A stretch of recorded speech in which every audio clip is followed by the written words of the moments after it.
Okay, thank you. With that, I'd like to call the Budget and Public Employees Committee hearing to order. Madam Clerk, would you call the roll? Alderwoman Boyd, Present. Alderman Oldenburg, Alderwoman Velasquez, Alderwoman Sanier, Alderman Aldrich, Chair Spencer, Present. Alderman Oldenburg, Alderwoman Velasquez, Alderman Aldrich. We have 3 present. Thank you, Madam Clerk. We have just one item of business here today, and that is item number 1, Board Bill number 1, our city's budget. This morning, we will be having 3 hearings, the first of which is our Civilian Oversight Board, followed by the Affordable Housing Commission, and then followed by the Treasurer's Office. We'll go ahead and get started with the Civilian Oversight Board, and I'll let folks know, just to remind you all, just to introduce yourself, any staff members you have, and as well to go ahead and present a short presentation of the department, and then we'll take up the budget items and questions from the committee.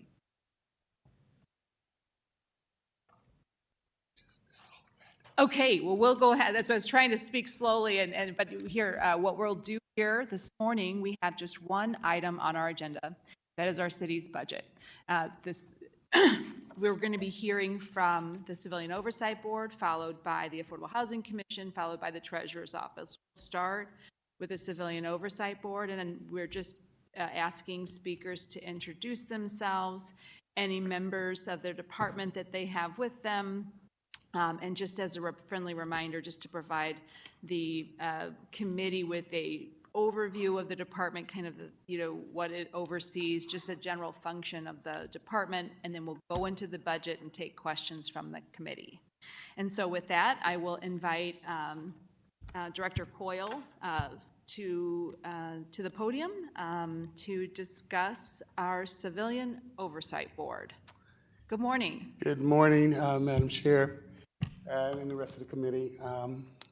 I am here today for Civilian Oversight because we have a new member that's running the day-to-day. And this is going to be her first budget interview, so be kind. She was took over on the 13th of this month. She will be running all the day-to-day operations for the Civilian Oversight Committee, department. Director, if you don't mind, I hate to interrupt you, if you don't mind, especially for the folks at home, to just introduce yourself. I'll do that, I'm sorry. And any members of your staff that are here. My name is Charles Coyle. I'm the Director of Public Safety. And Civilian Oversight is one of the departments under Public Safety, and I have with me Ms. Who is now heading the day-to-day operations there. Morning. I also have, I don't see her, Carter Fielders, she should be here shortly. That is our fiscal manager in public safety. So Ms. Lyles is going to go through the budget with you guys and you're going to go through your oversight. And do you want her to introduce herself first? That would be great, sure. And then just by way of a little history of the Civilian Oversight Board and kind of over what that department oversees. Okay. Good morning. Good morning. As Director Coyle said, this is my first time, so please be gentle. My name is Louisa Lyles. Like he said, I'm sorry, Ms. Lyles, could you please speak into the mic and introduce yourself again for me? Let me tilt it down a little bit more. My name is Louisa Lyles, and I have been given the task of being the active Deputy Commissioner for Civilian Oversight as of May the 13th, 2024.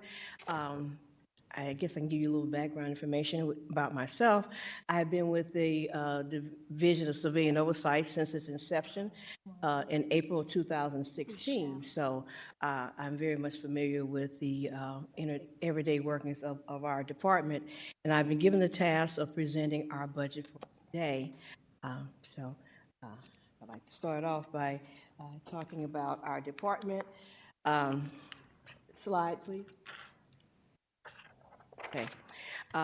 our department, an overview of our department is we review and investigate complaints. As of our beginning in ordinance, I guess 71430, we review, at that time, we were reviewing only complaints pertaining to the police department, so that was under the Civilian Oversight Board. As of March of 2024, another task was added on to us. We also do a review of complaints and investigate complaints pertaining to the Department of Corrections as well as the police department. We monitor the internal affairs investigations, and when I talk about the review, when we receive complaints, we would, those complaints would go to internal affairs with the police department. They would have a certain amount of time in which to complete those complaints, and when they finished what they had done, they would return those complaints back to our investigators. Our investigators then would review all the documentation that the internal affairs had looked at, and we would generate a report that was then presented to our boards.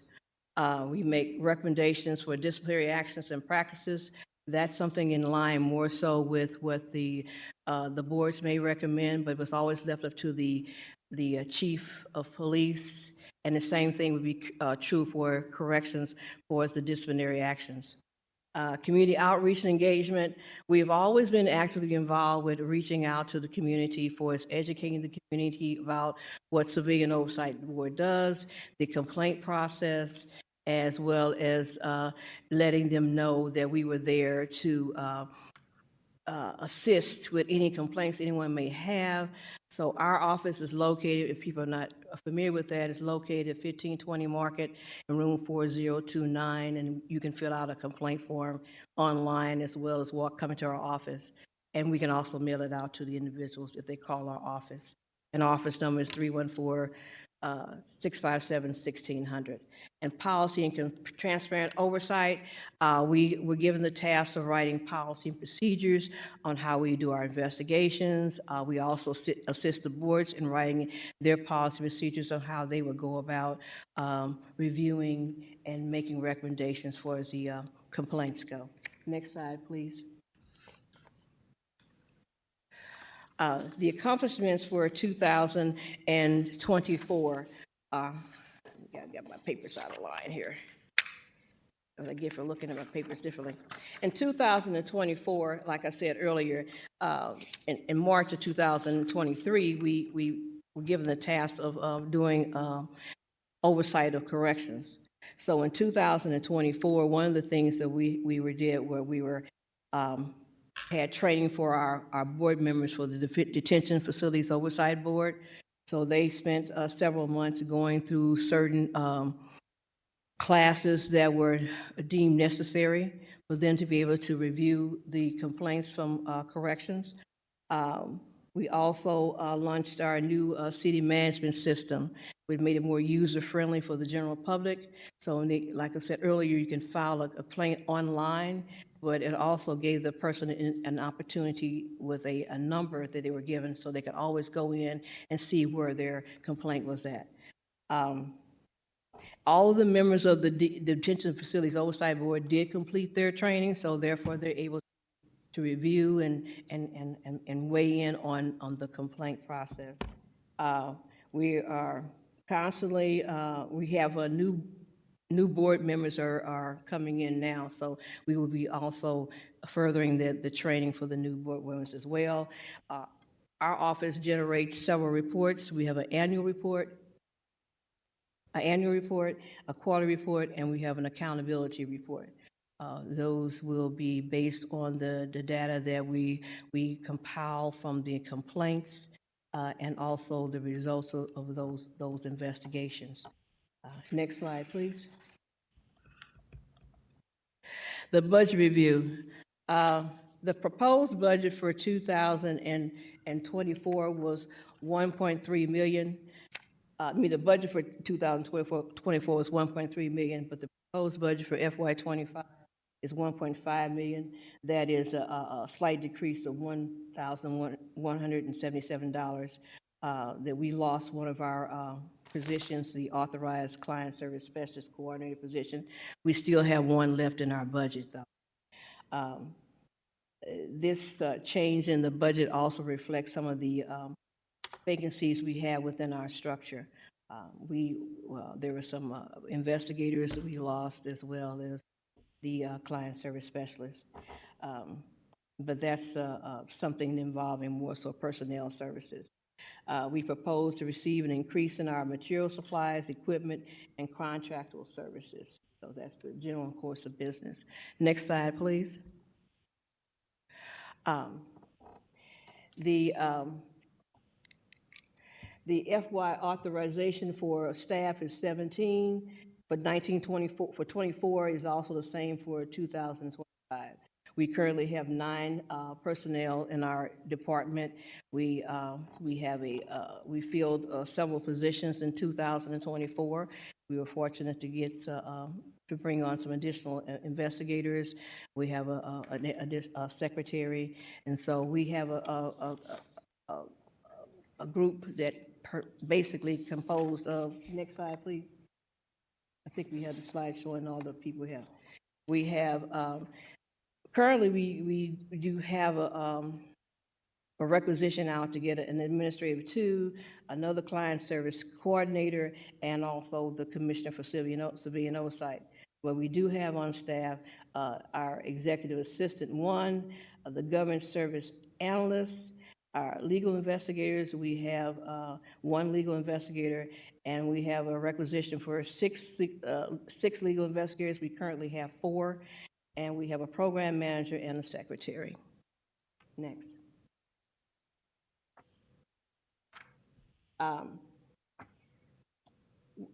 As I stated earlier, one of the tasks for this Division of Civilian Oversight is to develop the training documents and make sure our boards, the DFOB as well as the COB board, that they are trained according to the ordinance. And our other task that we have is to form a strong relationship between the commissioners of CJC and also the police department, which we have done. We reach out to them for example, when we receive a complaint, we share that information with both the police department and the Justice Center, so they are made aware of what is going on in their departments. And we will be reviewing and as a result of that, reviewing in new rules and regulations based on that communication we have with them. Next. And that's it. Do you have any questions? Thank you. So I guess we can take questions on the committee on the sort of overview. Did you want to go through the specific issues of the budget? One of the things, I mean, I noticed we've got a request from the Civilian Oversight Board, slightly higher, 1 staff member difference. There's been some shuffling around, it looks like, in the legal side of things, the legal investigators kind of moving from legal investigator 2s to legal investigator 1s. If you wanted to talk about any of that.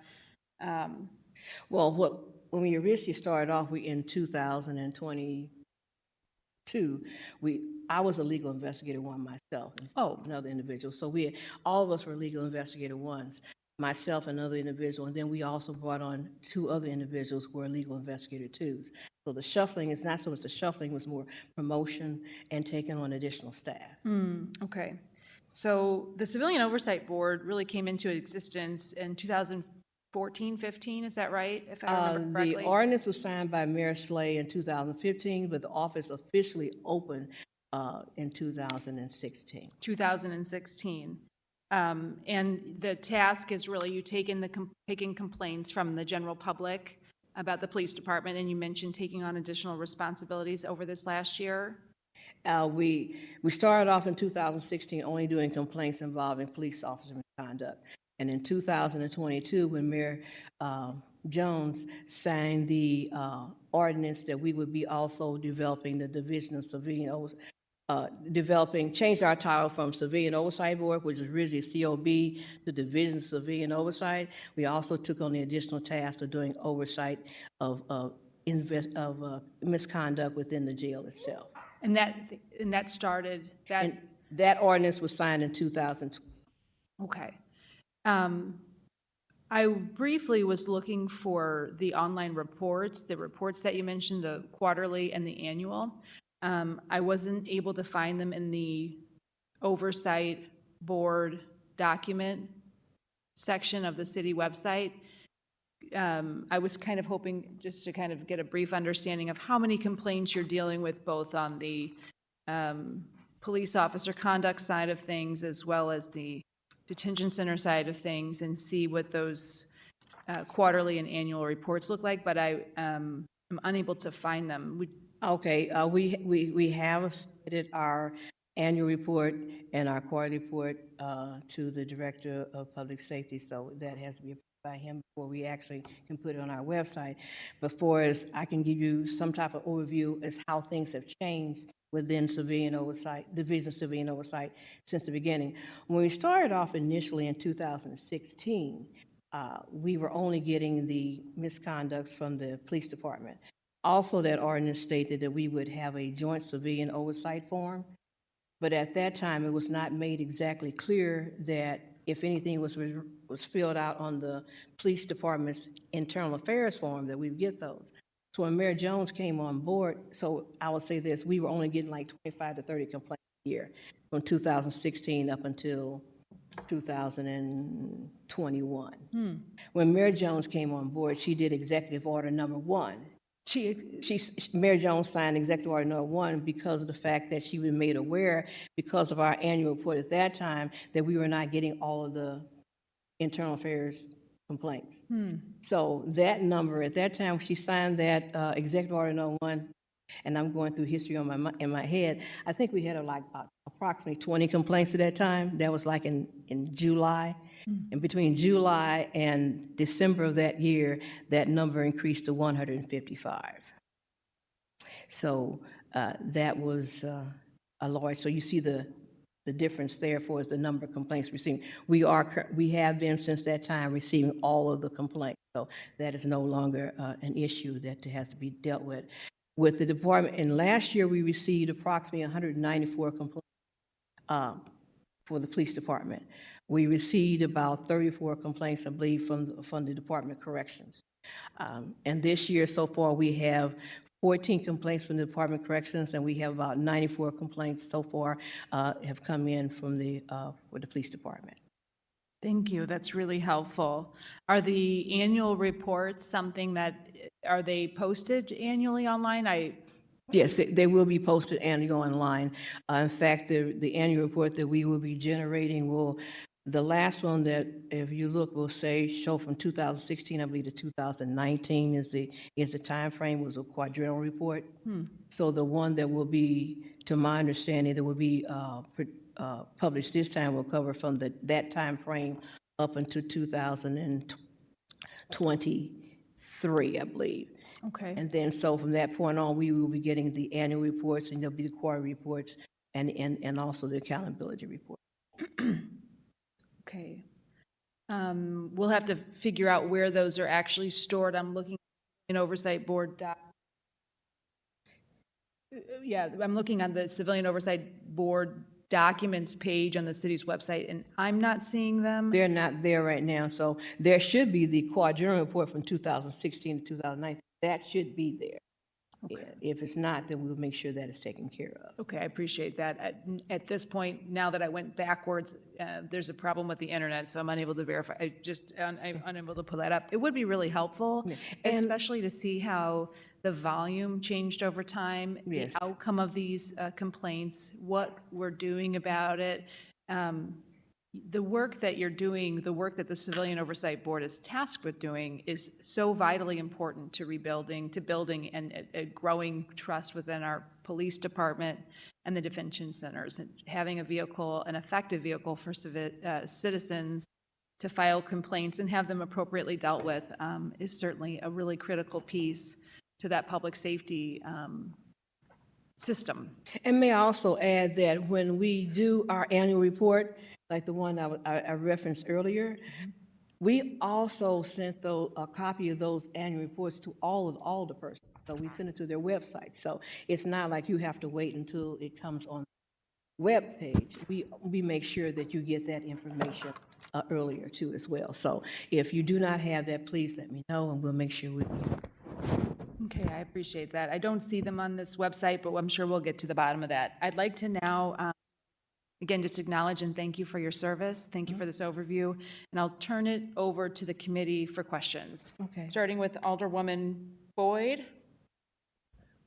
Thank you for coming this morning. I don't have any questions. I'm aware of them. I know they have done, they have changed how they're marketing themselves and trying to educate the community. So I am glad of that.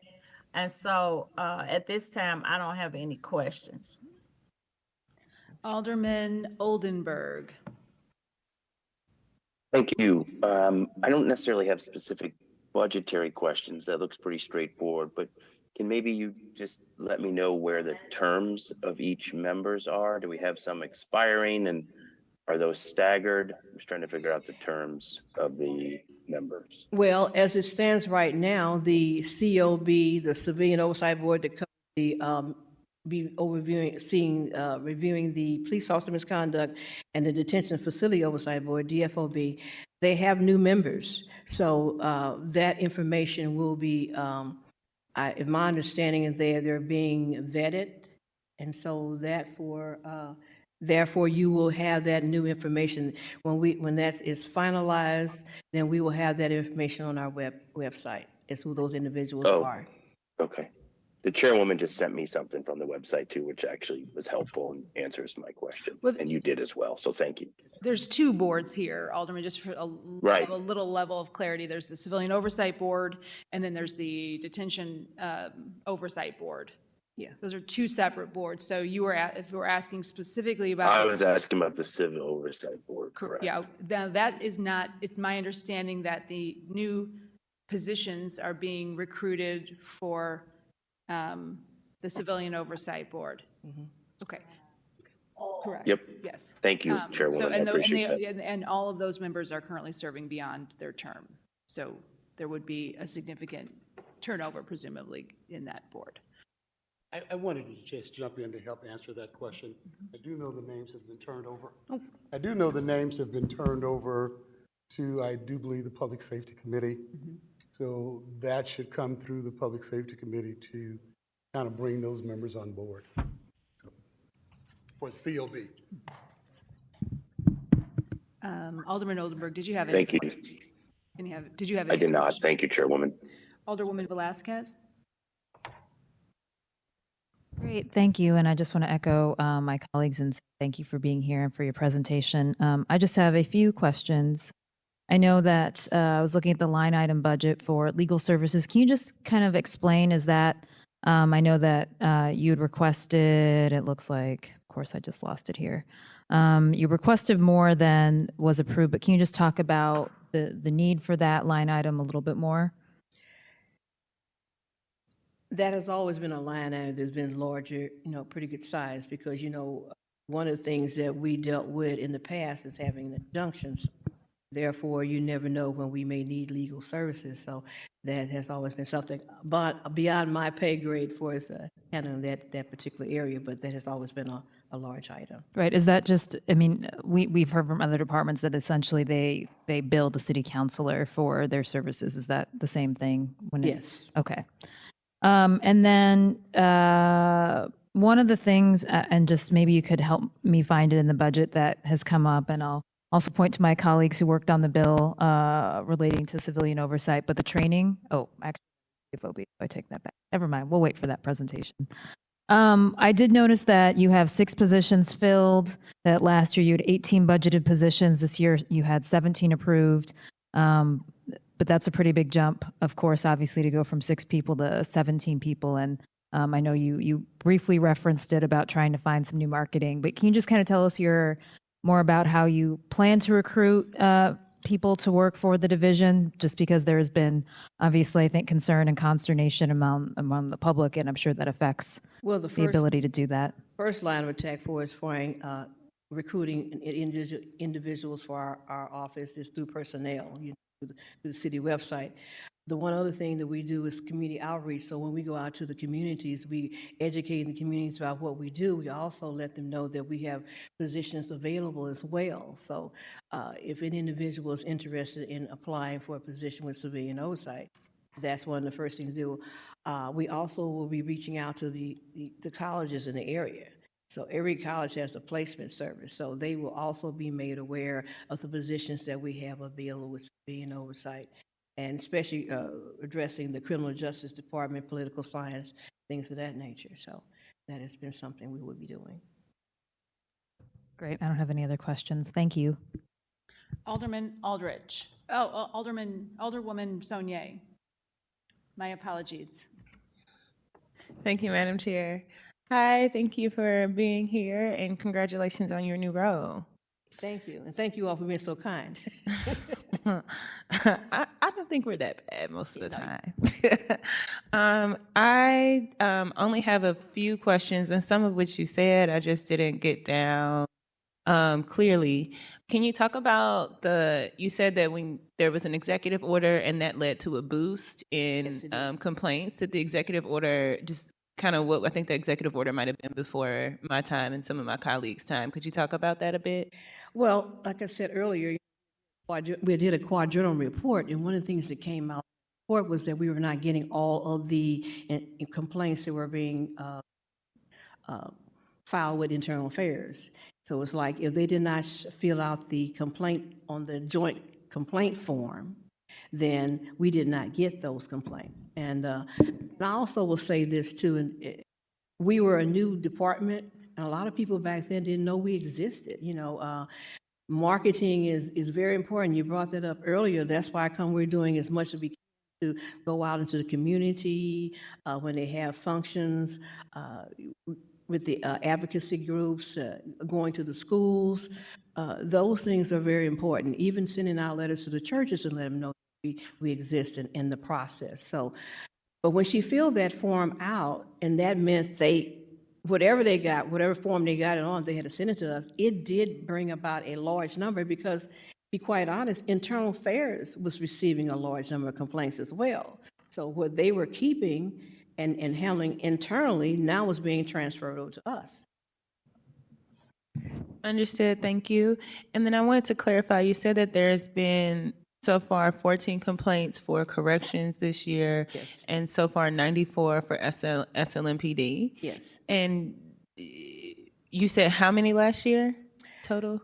Last year we had a total of, it was 194, I think it was. For SLMPD? Yes. And for the CJC? Or They see it was more like about 34, I think it was. And can you tell us a little bit about the process for, like, if someone from the general public is watching, you file a complaint, and just kind of like the order of steps that we wouldn't see or members of the public wouldn't see? Well, like I said it earlier, there's 3 ways in which you can file a complaint at all. You can go online, and the online address is cobstlcity@stlouis-mo.gov. But if you can't remember all that, you can just Google, do a search. I'm just giving it. You can do a search and say Civilian Oversight Board. On the internet, our webpage will come up. There's a link on there, the link I just gave the address to, and you can fill the online complaint. When you do your online complaint, or you can do it come into our office. Our office is located at 1520 Market, room 4029. Our office hours are 8 a.m. to 5 p.m., Monday through Friday. And when you come to our office, you can fill the complaint form out there in person. Or you can call our office. The number is area code 314-657-1600, and we can mail you a complaint form that you can either bring back into our office or you can mail it to our office. Now, when we receive your complaint in either one of those 3 ways, you will get a letter of acknowledgement letting you know that we have received your complaint. At that time, if it's a police complaint, it will be then the Internal Affairs still does the initial investigation. We have a method in which we share that complaint with Internal Affairs. They do their investigation. When they complete it, they send that information back to us, and our investigators will then review and generate a report that's then presented to the board. And that's the process on that. If it's a complaint involving corrections, you can still do it the same 3 ways I mentioned before: online, in person, or come into our office. And there are times individuals, especially with corrections, because of the situation, sometimes we'll have family members who actually email us and let us know that something's going on, and we can mail out the form to them, and they can go the same process. But whenever we receive a complaint involving corrections, we still do the same thing we did with the police department. We share that information with the commissioner of corrections of what that complaint is about, and we ask for an opportunity to come in and to talk to the detainee. My next question might be better for Director Coyle than yourself, since you're newer.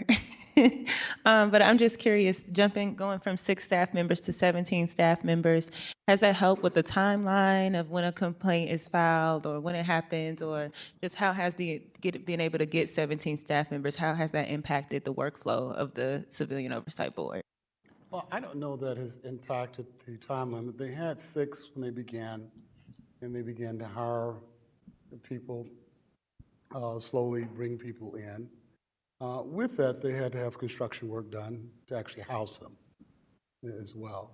And we don't currently have 17. We still have some hiring to do in COB. We have 9 or 10 personnel now. Okay. So they have additional investigators that they do need to hire. And yeah, I don't know that it hasn't impacted the number of complaints that they're getting because of the limited number of people hiring. It has probably made it a little bit more challenging to work through them because you had fewer people.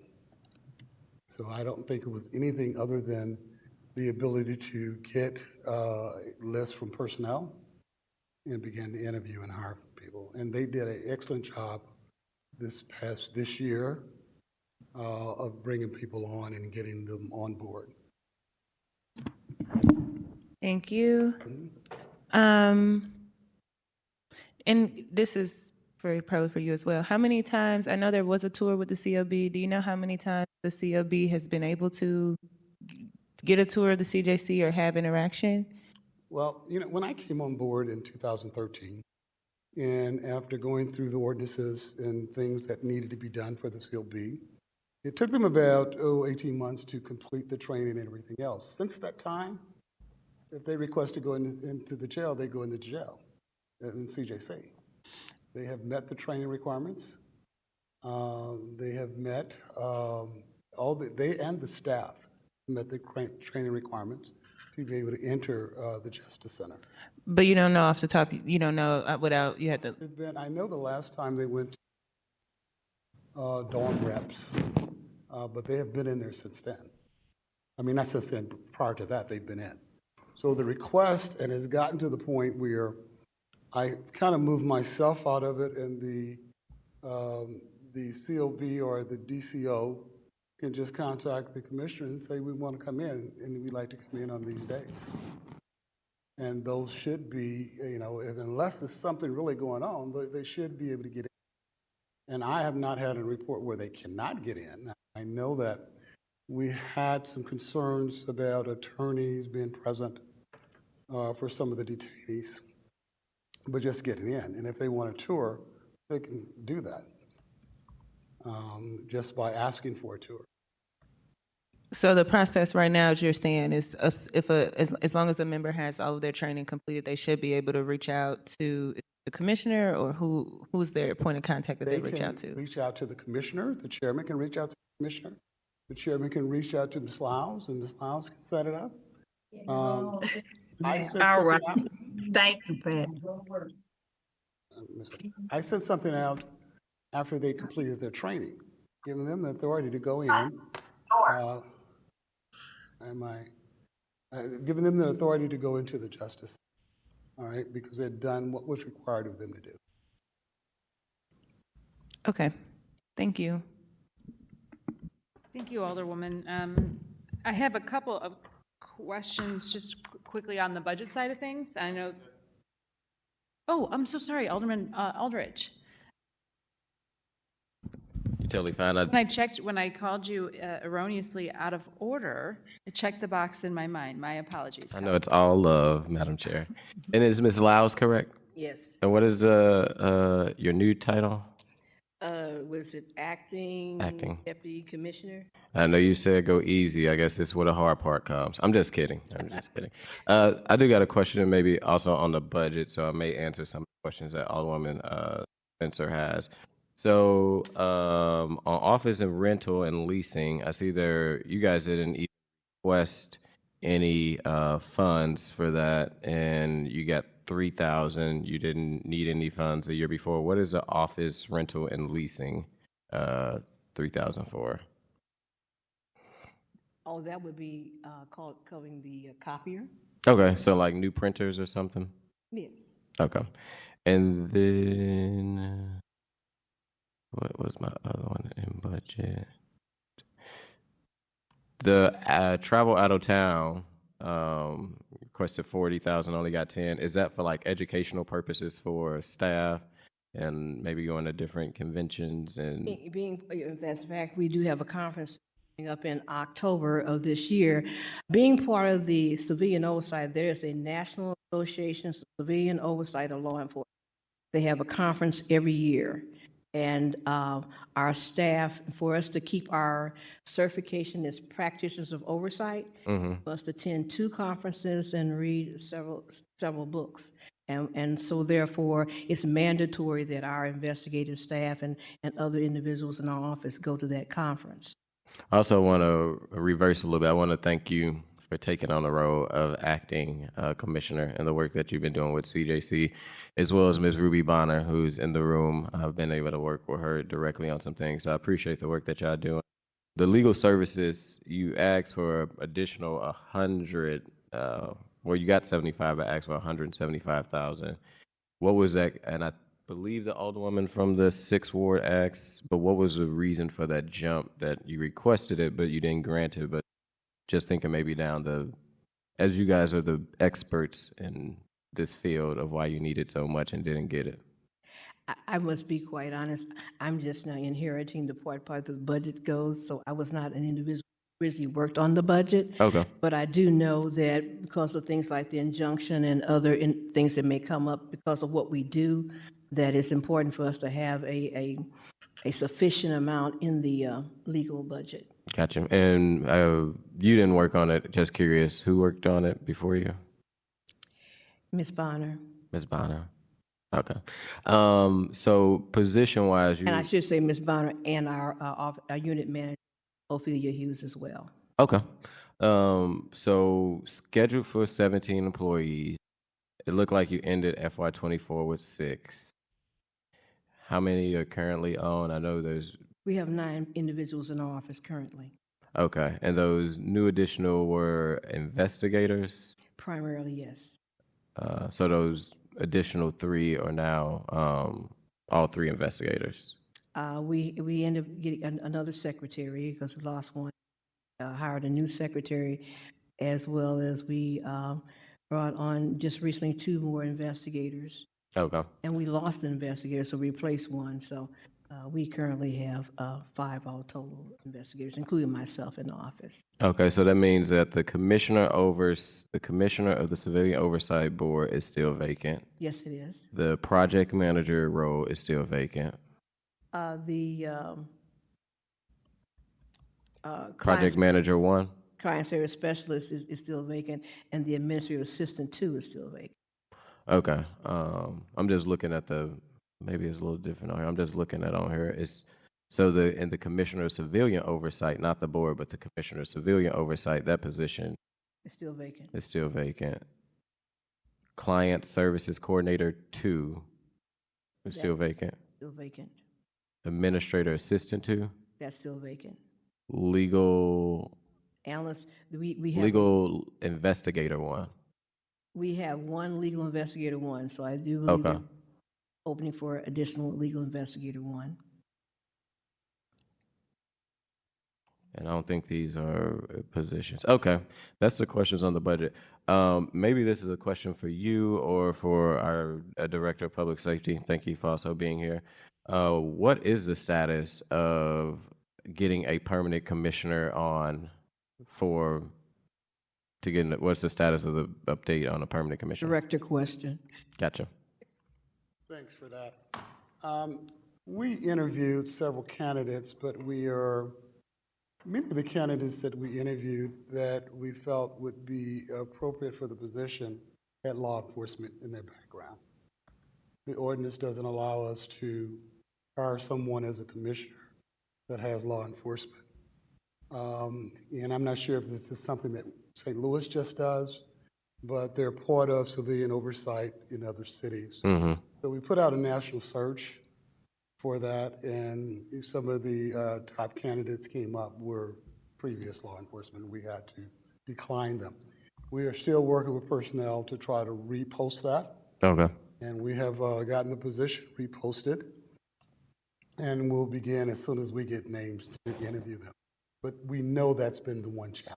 Yeah, and I know so I did the legislation on this session and worked with Nicole Barden, who's super amazing in helping the board. I know that was something that was kind of flagged towards the end, is it had that that policing language in there where they couldn't be. So knowing that it's been a while, I don't think any legislation is filed so far on changing that ordinance, either to fix that or to address COB at the moment. We're just curious what was maybe the status of, since that obstacle was in front of us, if there's been any new progress with potentially hiring a new commissioner.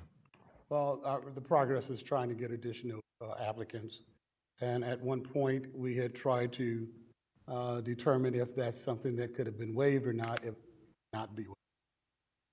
With civilian oversight, we took it to the city councilor. It was very clear the person could not have that background for us. Gotcha.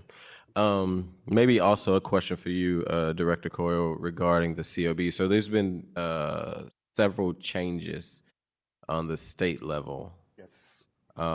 With now how COB is going to have to operate. With those pending legal changes and duties that now the COB will have, do you think that will have an impact at all on the budget? It may have an impact on the budget. We'll have to take a look at it.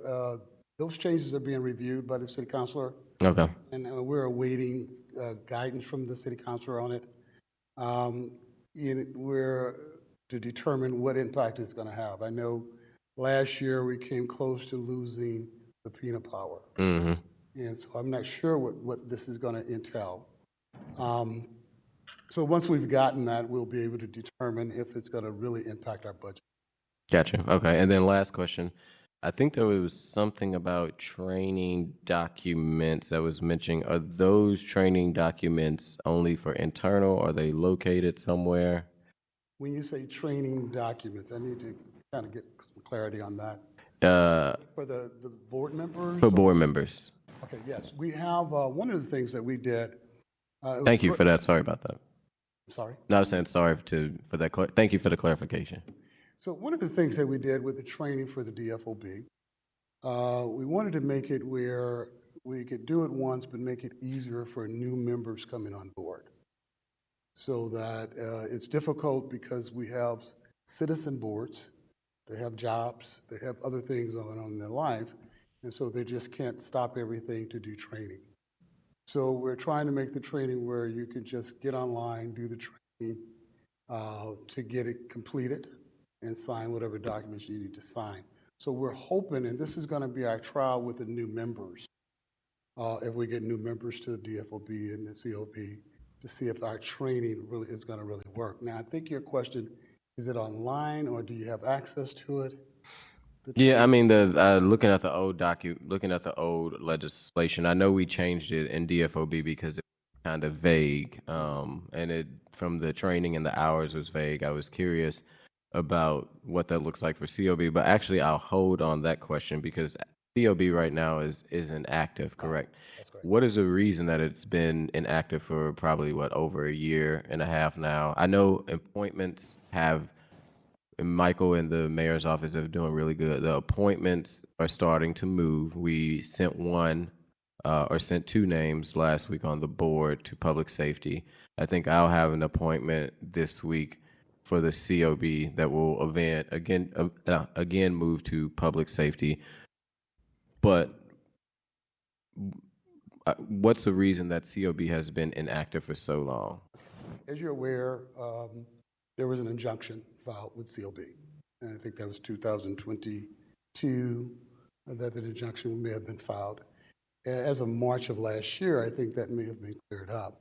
But in that time period, some of the members had been timed off. They had extended past their appointment time.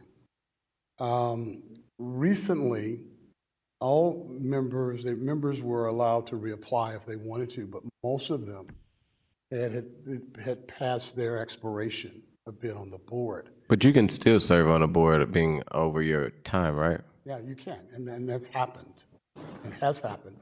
I don't know that they had a quorum as well. And I've spoken with the chair of COB prior to this to make sure that they got together and met so that they went on with the membership and with the number of people they had. I think some of them have reapplied. I think some others have not because they didn't feel they could do it any longer. So that's the only, my understanding of why they had not been as active. Gotcha. And the Mrs. Forget her name, the acting Laos? Molot Laos, will she be, I guess, the point person for COB? She would be the point person for the COB. Nicole Barton, who you mentioned, who's the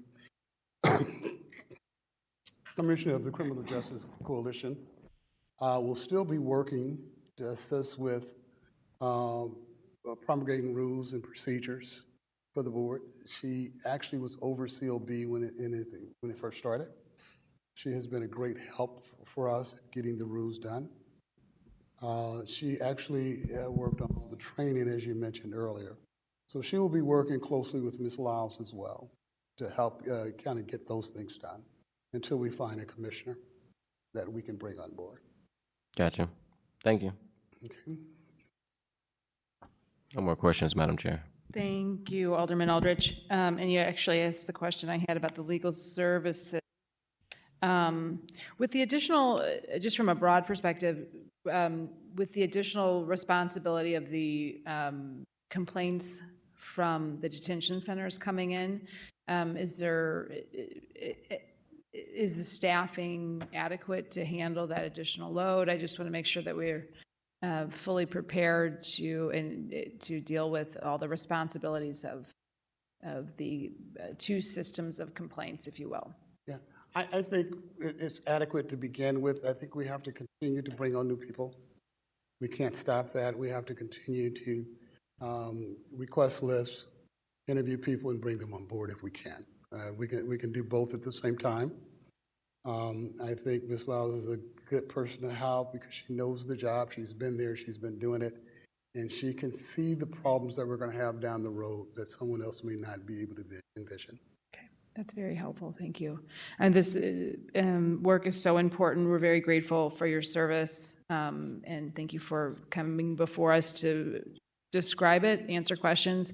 I would like to point out, I did find with the help of somebody online, a member of the Oversight Board, the reports. They're at the very bottom of the page. There's a lot of scrolling involved, getting past the series of agendas. The last report on the website is that 2016 to 2019 report, which is obviously fairly dated at this point. So I think it would be helpful for us to understand, especially given the increased volume of reports, how that work is being done, the resolution of the complaints and that sort of thing, so we can better understand the work that you all are doing. Perfect. Yeah, thank you. Okay. Appreciate it.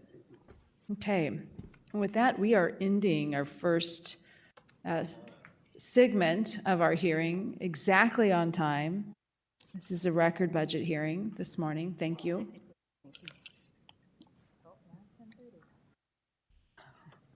And with that, our second department this morning is our Affordable Housing Commission. And just as a friendly reminder, we're asking speakers to introduce themselves, any members of their staff that are here. Reminder to speak into the microphone, give a short, brief overview of the department, and turn it over to the budget.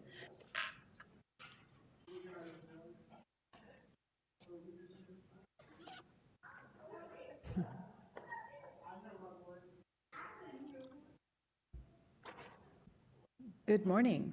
Good morning, good morning. Let's get a few things set up here. A couple of things for you. Excellent. It's always helpful to have handouts, and we really do appreciate that. Thank you, Alderman Aldridge.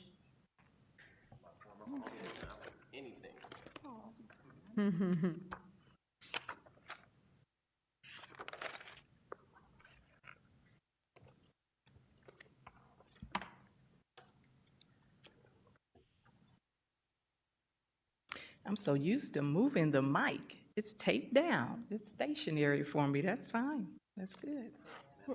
Thank you. On the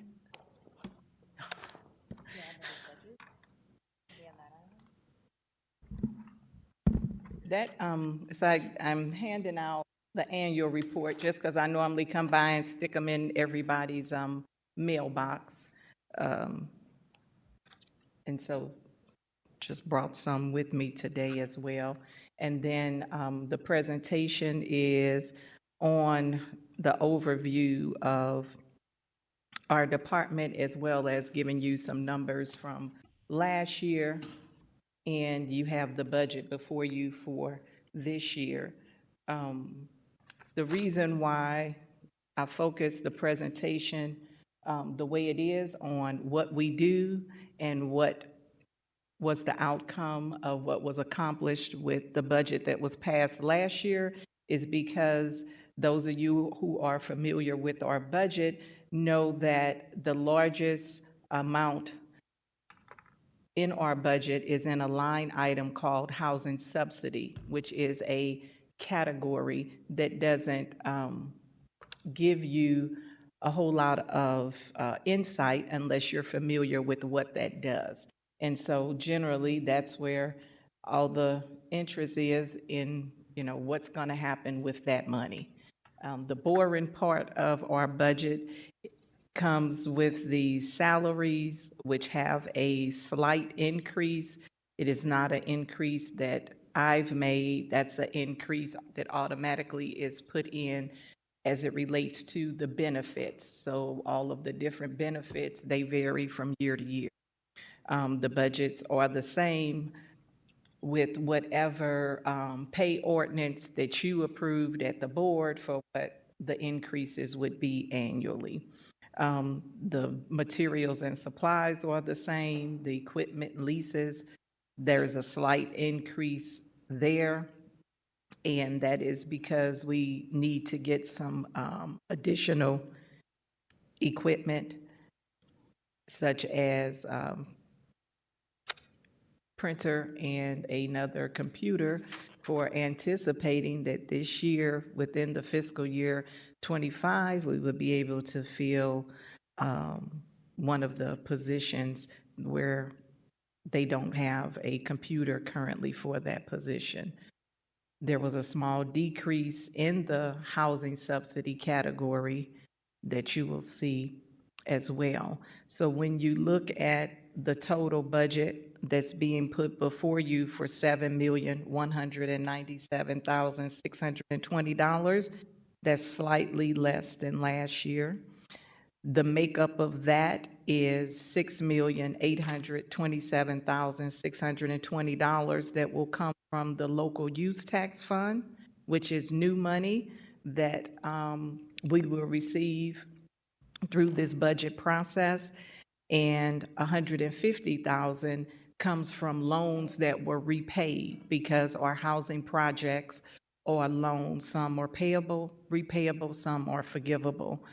And then we have $370,000 that came from a payment we received from St. Louis Development Corporation. That payment came to us because in two of their specific projects, Vandy East and Steel Coat, in their performance agreements, it states that because there was a bond issuance, there was an issuance fee that was to be received at 0.3% of the maximum principal amount of that bond, and AHC receives 2/3 of that fee, and St. Louis Development receives 1/3. And so because of those two agreements, one that was passed by Alderwoman Marlene Davis, one that was passed by Alderwoman of the 17th Ward at that time. And so that's why they issued those funds to us last year. So those were deposited, but in order for us to spend them, we have to have them appropriated. And so that's how we get to the $7,197,620. We have a total of 6 permanent full-time employee positions and a per-performance position. And you also will see that there is a temporary salary. That's for using a temp agency, which is critical to me right now because we still have 4 vacancies out of the total of 7 positions, 6 of them being permanent. And so we use a temporary service for a temporary accountant. And so that's why you see funding in that line item as well, which gives us a total of 7 positions and the 1 temp service, or the ability to use a temp service.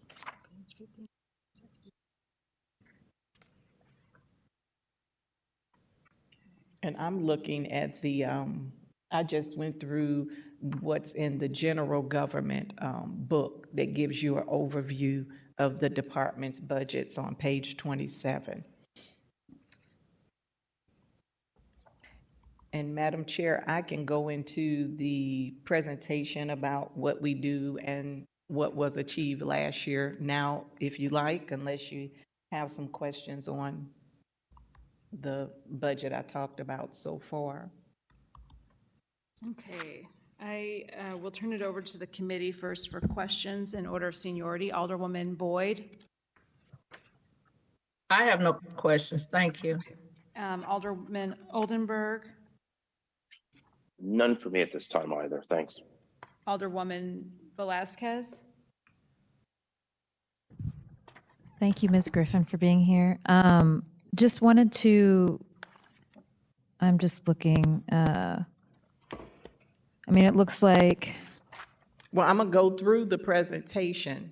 Okay. So I'll get to that. I was just saying, if you have any questions on the numbers in the current budget that's before you now, I can answer them, or do you want me to go through? I would prefer just presentation now. the presentation. I'll hold my Okay. questions till the end of the I would presentation. agree. But just for the sake of completion here, Alderwoman Saunier. Thank you. Y'all switch places and it's switching my brain. Alderman Aldrich. Okay, thank you. Okay, and so I just always like to give you some background and understanding, and everyone here may already have that, but if not, we'll go through it again to let you know that we were created through initiative of the public. It started out with petitions, and they gathered enough signatures, got it on the ballot. Some of the aldermen worked with them, the administration at that time, and it passed. So then we were established to create this trust fund. The intent here and their mission was that regardless of what the city's financial state is, when times are hard and we don't have enough money and we're laying people off and things of that nature, cutting back budgets, there would always be this renewing source of funds that is for the purpose of creating affordable housing or having affordable housing services for people in the low to moderate income range, and to try to provide them the programs and the units so that they can have a better quality of life and help to stabilize our neighborhoods.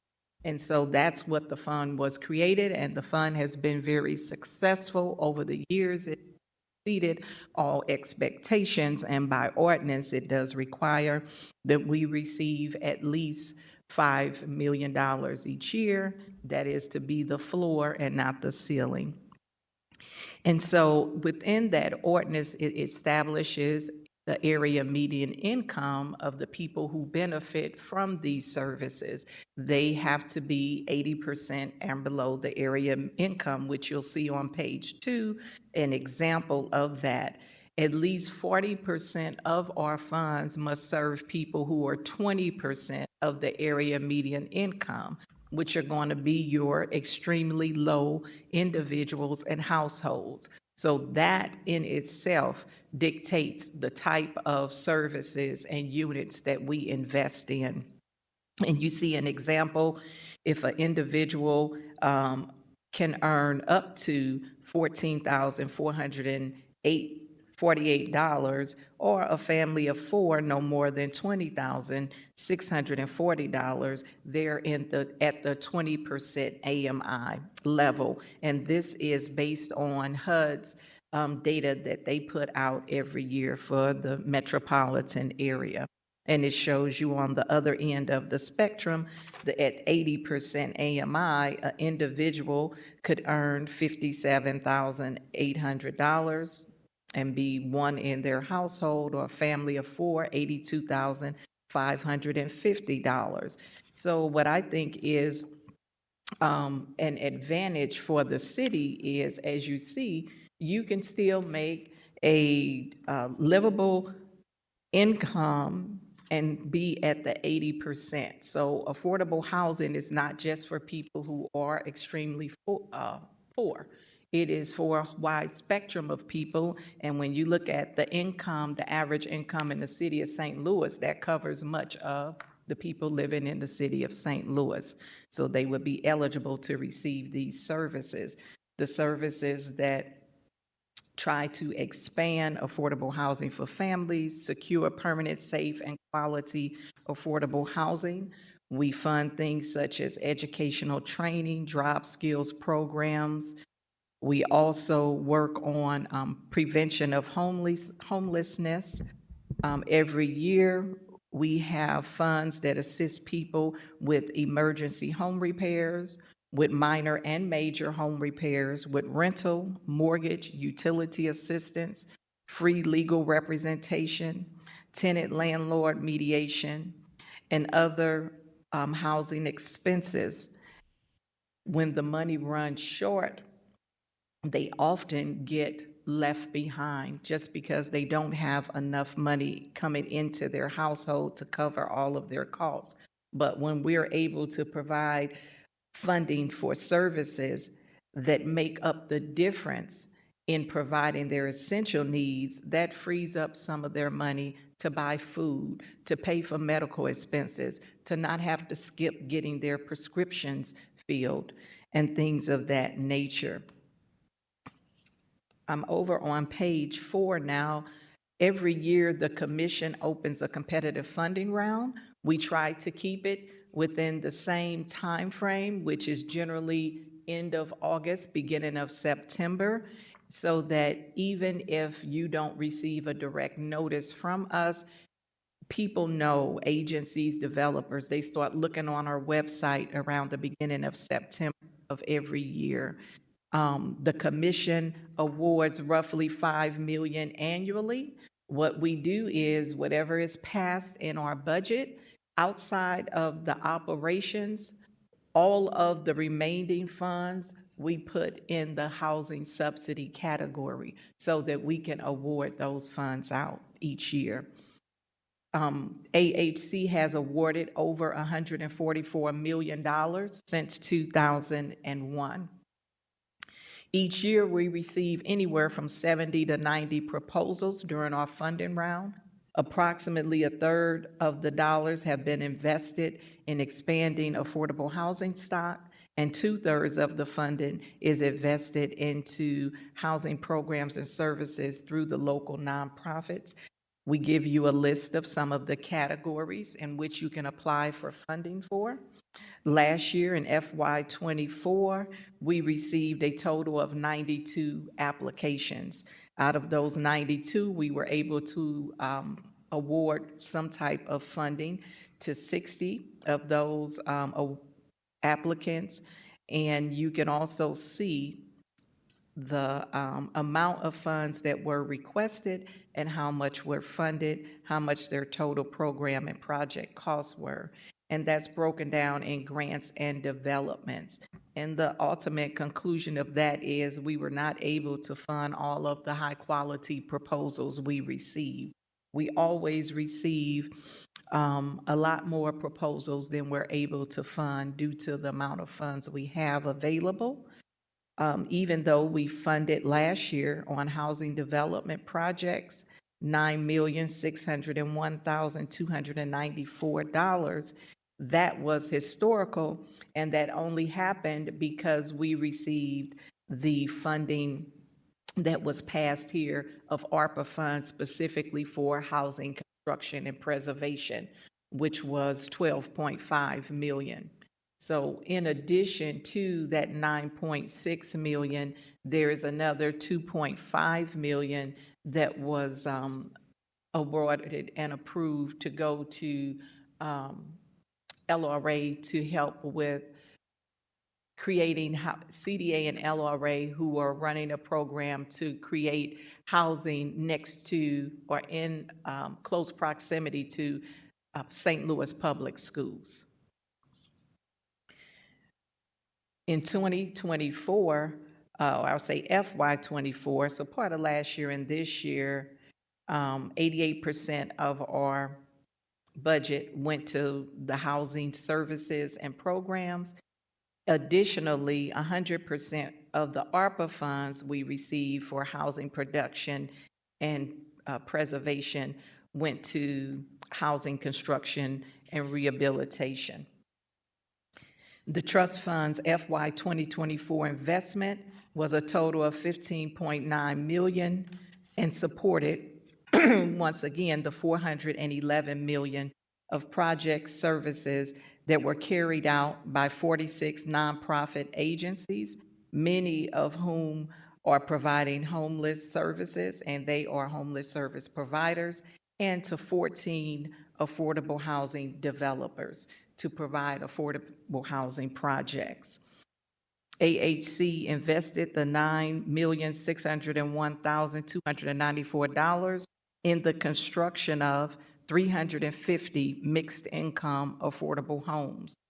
342 rental homes will be created of that 350, and 8 for-sale homes will be created. The trust fund assisted developments will create a total of 2,030 mixed income homes. And how we get to that, once again, when we talk about AHC assisted, those are the units that our funds actually went into. And then how many homes were actually created, the total is when you add up how much was created from the total housing project. Because our funds are limited, we don't award 100% of what you need the majority of the time. And so if you had 50 units and you were applying to us to put funding into 20 of them, then 20 would go and be considered AHC assisted, but it still created another 50 units.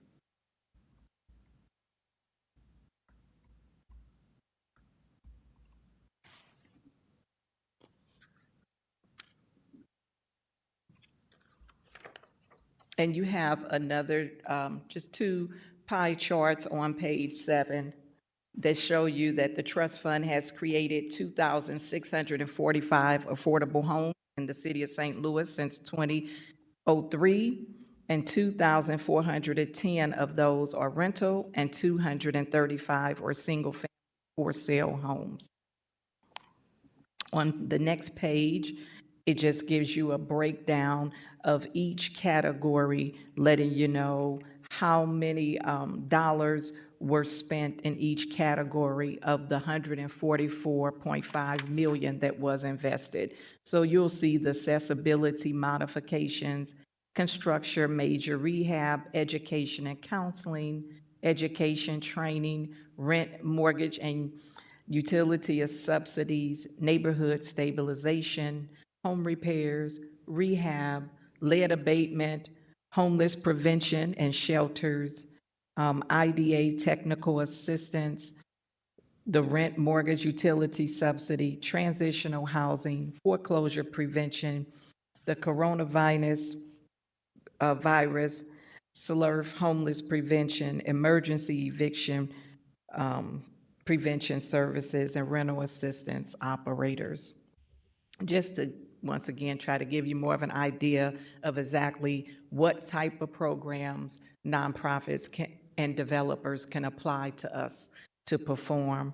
On page 9, it gives you another graph just letting you know that the poverty level in the city of St. Louis is 20% of the population in the city of St. Louis lives in poverty. This compares to the national average of 11.5%. And how we look at housing stability being affected and the type of things that affect it is the limited supply of available affordable homes, changes in the housing market, increasing the renter population and reducing ownership, the shifting economic dynamics of rising housing costs while wages remain flat, the percent of the population that is low income or living in poverty, growing number of cost burden households, redlining and discriminatory housing practices all affect housing stability. Housing stability is measured by the home ownership rate, the housing cost burden rate, the eviction rate, and the number of homeless.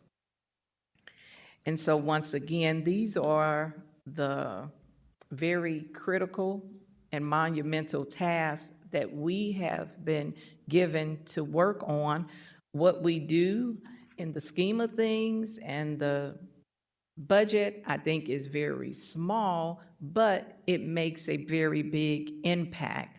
It's small when you look at the totality of the issues, which we cannot address all things, but we do work hard to address what we have been given to work on. And so those are the things we've been able to accomplish in FY24 and also since we were first established. Thank you, Commissioner. I'll turn it over now to the committee for questions, starting with Alderwoman Boyd. Thank you. I have no questions. Okay, Alderman Oldenburg. No questions, thank you. Alderwoman Velazquez. Great, thank you again for being here. I know that we've gotten to know each other over the past few months, and just kind of wanted to talk through, I know that we fund it with the first $5 million, but there's always a possibility of, you know, the need for funding the Affordable Trust Fund more. So can you just talk through, because obviously how we'll hear from our colleagues talking about that. What kind of high quality proposals you did fund? You gave us some categories, and then could you also touch on what you were not able to fund? Okay, and so some of the, let me start with the housing development. And let me add, in this current budget, I'm pleased that we will receive the 6.5 million instead of 5. And so that's been happening the last several years. So that has been a huge change and impact. And so we hope that that trend continues. And some years it's been more because last year when I came before you, we had an additional 2 million that was ARPA funds. And it was attached as a special fund. And so, and that was for housing. So once again, with ARPA being a one-time deal, we're not going to have as high a number when it comes to how many proposals and the type of impact. So we also need to realize that when next year and the year after that comes and we're comparing and looking, remember that a lot of this last year and this year is happening because of ARPA. So it's going to be very important that we continue to get as many of the local tax fund dollars as can be managed through the city budget to keep the nonprofits that we contract with for services to keep those programs going. Because every year when we fund them, we also perform monitoring, and we contract with the city comptroller's office to do audits. And so we make sure you're in good standing and in compliance with your contract with us. And basically, you did what you promised and what we paid you to do. And then we look favorably upon those programs the following year if you apply. But when we have cuts in our funds, and then we're not going to be able to award the same number of people in September to produce the work that needs to be done. Some of them hire people because they've gotten more funding, or they were a new applicant and we funded them. So then when we cut funds, it's very realistic to understand that could also mean them having to cut jobs. So just talking about the importance of continuing to get the same level of funding. I'm not talking about the ARPA level, that's great and that'll be gone, but at least having more than the 5 million, not going back to those lower levels. And so the agencies, well, I will start with the housing developments. So we were able to award ARPA funds for 14, but we actually received like 29. Okay, so then once again, you have various criteria that is needed to be met, including MHDC tax credits. And so that automatically earns a certain amount of points, I'll say, with us, because now you have all of your financing and your capital stack in place to move forward if we should fund you. So when we say quality, we're talking about projects that could actually move forward if we fund them. And then some are great projects, but they didn't get the MHDC tax credits. On the nonprofit side, the type of entities that we did fund, and even those that we didn't, it would have, for the ones specifically that weren't able to be approved, they would have provided additional home repair programs. They would have provided additional support for reentry for inmates who are getting out. So these are people who were coming back to your community anyway. And some of the programs offered services to them. They provide housing for them, rental stipends, down payment, transportation, counseling, different drug rehab, counseling, things of that nature. But once again, can't fund everybody. But there were also some that were more educational and counseling, where they would provide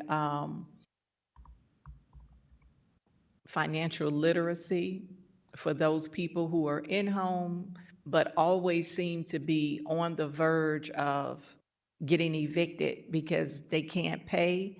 And so they help them to look at the budgets and how to manage a budget, to create a budget, help them get their credit in order. Just try to do an assessment of what it takes to get them in a more stable condition, so you're not in this constant, stressful, traumatic, everyday living, which leads to many other things. And so we also had some that we declined that would provide more utility assistance. Some, they do it within the shelters. One specifically was like a Gateway 180.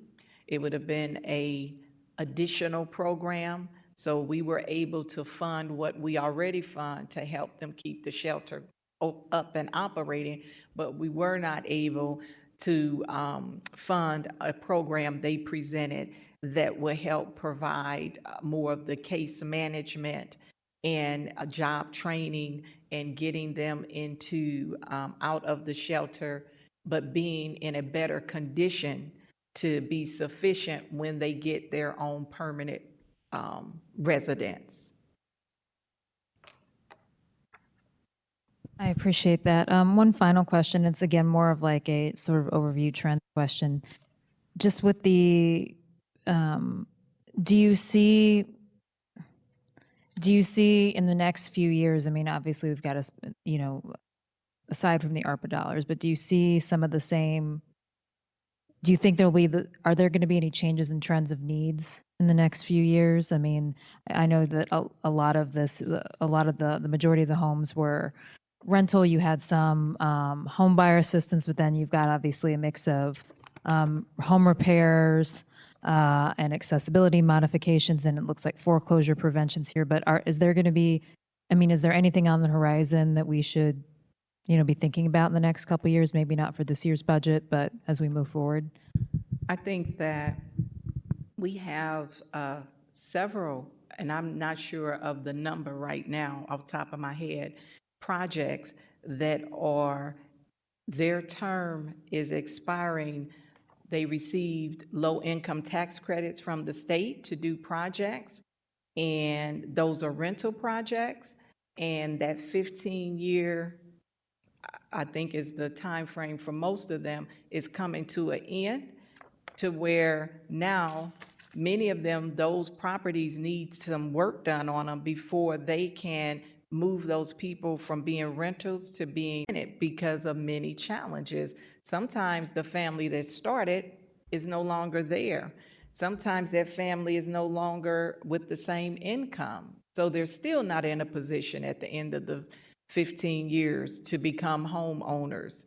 And then for those who are, you need to do some significant upgrades to the house before you sell it to them, because they deserve that. After 15 years, your appliances are going out.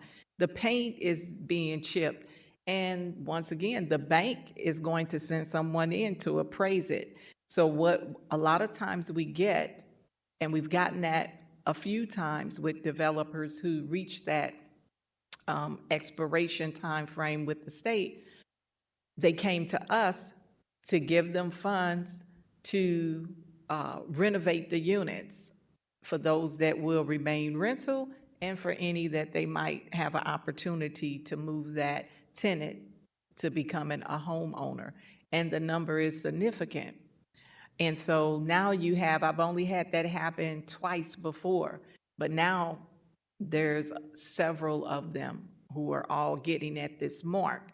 So what you will have is either the tenants will remain in those old units, or they'll find a newer unit and move out because it's a newer unit, it's nicer, or the developers, the owner, will need to renovate significantly so that you can attract more renters to your empty units, or even so you can continue to retain the tenants you have. But one way or another, they're going to need some investments, or else those are going to be some more vacant units. Do you have any idea how many we're talking about in the city? No, I don't. Okay. But that number can be, it can be gathered. They have to look at how many projects are coming upon that time and then their number of units. But I don't know off the top of my head. Not today, but I think I'd be interested just in the trends that we're going to basically, you're saying that we're going to be seeing potential influx of affordable housing units that either need to be upgraded or that we'll see that need investment, or we might see some additional vacancies. Right, yes. And overall, in terms of the condition, we build units and sometimes, and that would be great, but we think, okay, we're going to build more units and we're going to cure this problem. But the problem goes far beyond just building units. So what I see in the future years is you're still going to have a need to create affordable housing. There are far more people that need that category of affordable housing, then there are people who can afford a higher level market for housing. And rents are continuing to go up and people's incomes are not.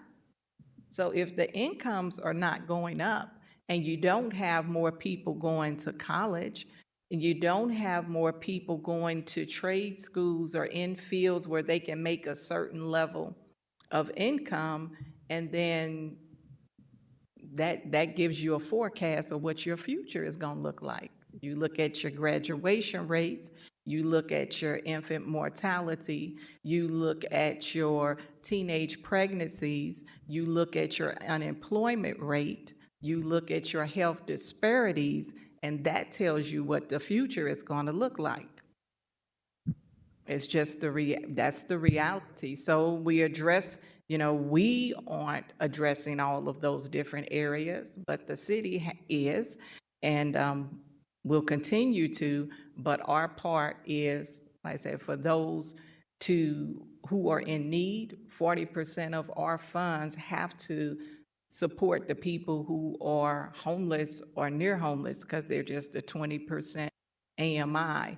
So I think that we will always have that need.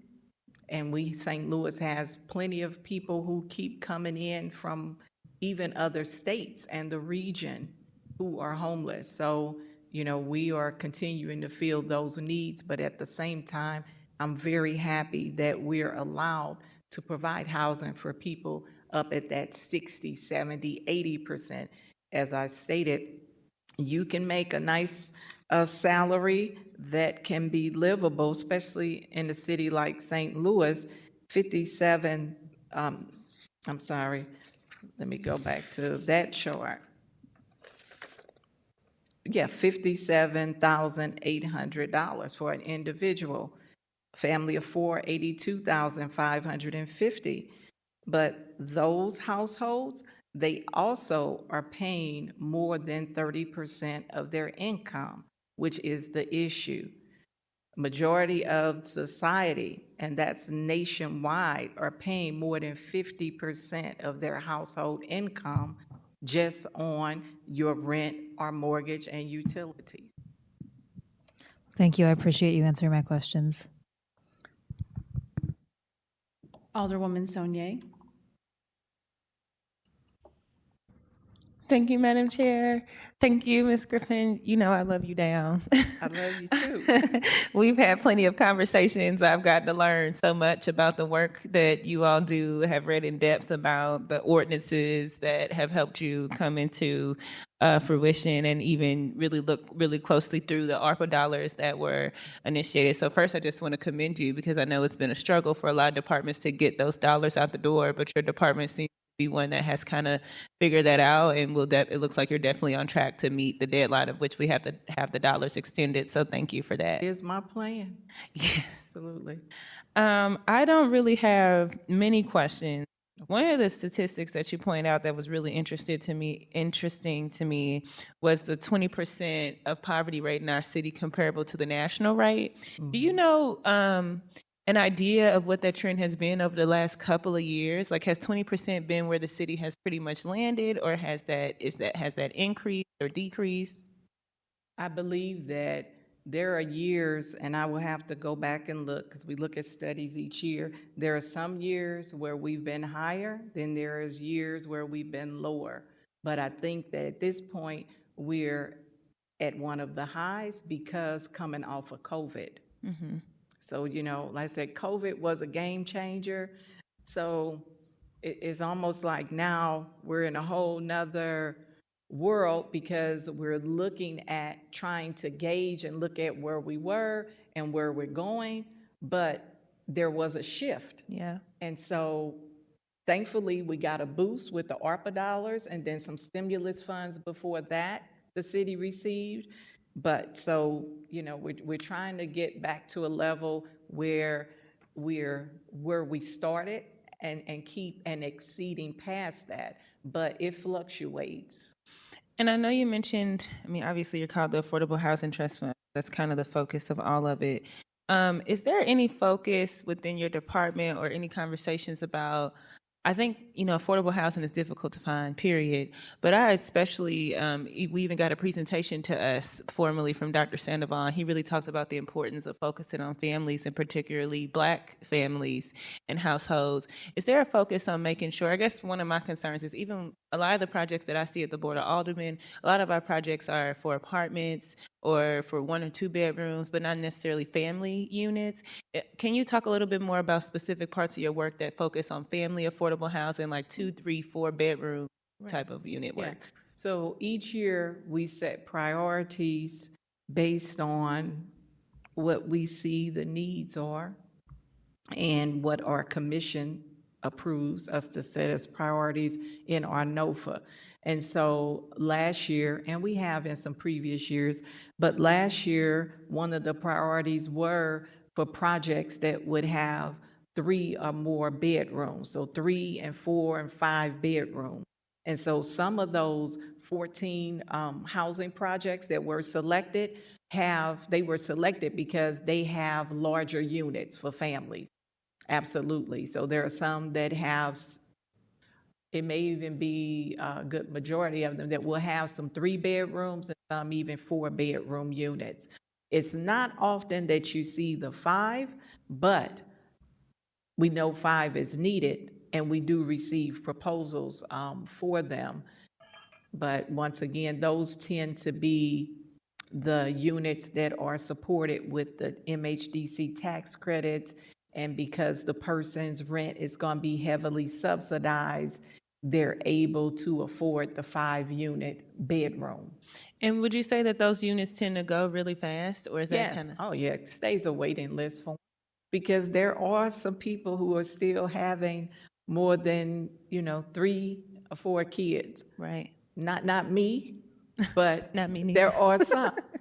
And so they need more unit, they have to have the larger units. And what happens a lot of time is they find homes to rent, and sometimes those homes just aren't in very good condition. Yeah. And the landlords know that they don't have a whole lot of choices and a lot of competition. So, they continue to remain there, but they need a place large enough, so they go with what they find. And St. Louis has a lot of old homes, Right. housing stock as it is. So a lot of the homes, especially with home repair, I was very thankful that we had an opportunity to receive the 1.8 million through the board for the Equity Development Fund, that some of it went specifically for home repair. Through Alderwoman Tina Peel, and then the support of the board, because it's just a tremendous number of old homes and individuals who are unable to get a home loan from the bank. They have no other options. And through the years, people may say, well, why didn't you fix your house up? But once again, you live in check to check. When was there the opportunity? You're raising your family, and then you're retiring, and now you got medical issues, and on and on. It's very expensive to maintain and pay utilities on an old home. But that is majority of our housing stock in the city. So I'm thankful you allocated a large amount of funds through the Board of Aldermen and administration for home repair through the ARPA, and then we had additional funds through the trust fund. So I'm hoping that will make a big impact on a significant number of families and seniors getting home repair. We do the minor and the major, and these are forgivable as long as you meet our terms. And you just walked me right into my next question. And look at how great minds think alike. The other group, I've seen a lot of data recently and a lot of concerns. You mentioned the rising cost of everything, and obviously seniors are huge, or one of the fastest groups. I think right now there's some data that says that's the fastest groups that's at risk of eviction or displacement from their homes because they're unable to afford those things. Can you talk a little bit, I know there's a project coming that I'm really excited about in the Ben Park West area that is affordable housing, and we, when I was first approached for a letter of support and learning more, I had a great conversation with you about the project and understanding some of the ins and outs, but maybe more work generally about what your office is doing around supporting seniors. And then also, I know you mentioned that affordable family housing was your focus for last year. Have you identified your focuses or priorities for this coming year? For this year, they will, I can't say it won't be anything new added, but we have a standard that we hope to keep, and that's what making sure that they are energy efficient to a certain standard that they're able to meet, because anytime you can save on the utilities for the tenant or the homeowner, that's putting more money in their pocket directly to be able to cover some of the other expenses such as food, medicine, transportation, education, things of that nature. And so also, we also set as a priority to create housing within half a mile of frequent bus service lines, because we know on the rental especially, you need to be near transportation that directly helps people to be able to get to their jobs, to school, to daycare, and helps to stabilize their households as well. And then we also have our universal design standards, which means you make your new construction accessible. So people who have different accessibility needs, the home is created with that in mind. And we have seminars through the Starclough Disability Institute, who we also provide some of the funding for their seminars and summits each year, where they educate and they take tours to show contractors, those who renovate properties, rehab, anyone, to come to see how you can do it, to not think that it all costs too much, but how you can do it realistically in a reasonable way that your financial structure can work. And so we're excited to partner with them as well. And so you have to automatically also meet providing housing in between that 20% to 80% AMI. So there are some things that you just have to do based on our ordinance, but then other things we add to it, such as a priority for 3, 4, 5 or more bedrooms as well. So I know that those will be on the list. When we have added to that is when we got additional funds somewhere, and then, or a project didn't happen for some reason, and then we were able to come back and have a priority for, say, home repair, or a priority for eviction prevention or mediation, something like that.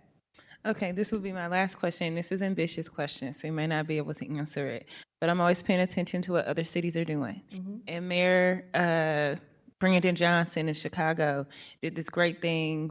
In my personal opinion, he did a great thing where he basically said, you know what, in our city we have an extreme shortage of affordable housing, and then put something on a ballot to, like, basically a bond issue sort of for $5 billion to help to really accelerate that city's ability to, you know, grow and rapidly expand their affordable housing. And it is going to go on the vote for the people. But have you thought, I guess my question would be, have you had any thoughts about that? And if you can't say, that's okay. But then my second question would be, you know, is there anything that the Board of Aldermen, like how can we, are there any policy ideas or any ways, like processes we can look at? Is there anything that we can do to be helpful for you in this new session that we've just entered to assist with our shared goals? So a couple of answers. So one, as far as the possibility to do, did you say it was a bond issue? He did, and there's a different ways to do it, but the way that they did it is they put a bond issue on the ballot where the voters, and if they approve, he'll get like $1.25 billion to put into affordable housing. Okay, so I would say that is above my pay grade. So no, I don't get over into that. That's for the policymakers and the administration. What I do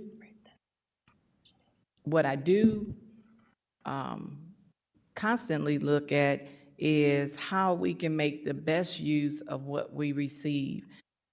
We need as much money as we can receive. But there's the reality of having to balance the budget. So we understand that, and what we receive, my role is to make sure that within our ordinance that outlines how we operate, we do the best job that we can to make an impact based on what the needs and challenges. And then I am very big on listening to the people with the boots on the ground. So we get feedback from those who we partner and have contracts with in their reports, or even and in their proposals. What's the challenges? What's the obstacles? If you were funded, what all could you do? What have you seen? You know, so we look and listen to the people who do this work every day to see what they're seeing, more so over, I'm not big on coming up with big ideas or things that just sound, a lot of stuff that sound good because it's new. Because I've been working out here in the community too long to know that what people want are their basic needs met. And when we deal with the people who are in poverty, there's a lot of need and a lot of lack. And so what I try to do in my role is, after we vet these nonprofits who are providing services and providing counseling, providing casework, case management, providing interventions, and you have proven to us that you do that, you've shown us your track record, and then what I feel is critical for my department to do the best we can with is get that paperwork done, get that contract executed quickly. That's why you see me in and out of City Hall, walking it instead of putting it in the mail or coming over to pick up checks. After they have submitted their receipts and support documentation monthly, or some of them submitted every other month or quarterly, for us to do our job with analyzing it, making sure we're holding them accountable, and then get them their money right away so that they can pay their staff, so that they can get this money out on the street, and then monitoring to make sure they're being responsible.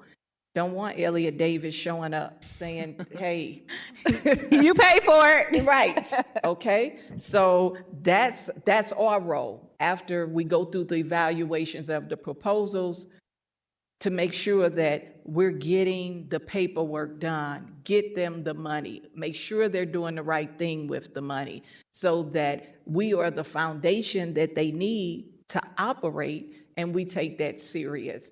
As far as policy and all that, I leave that to the administration.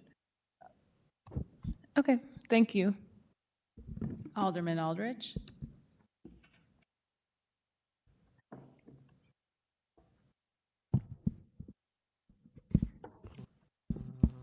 Thank you, Ms. Ford, for being here and all the great work you do in your department.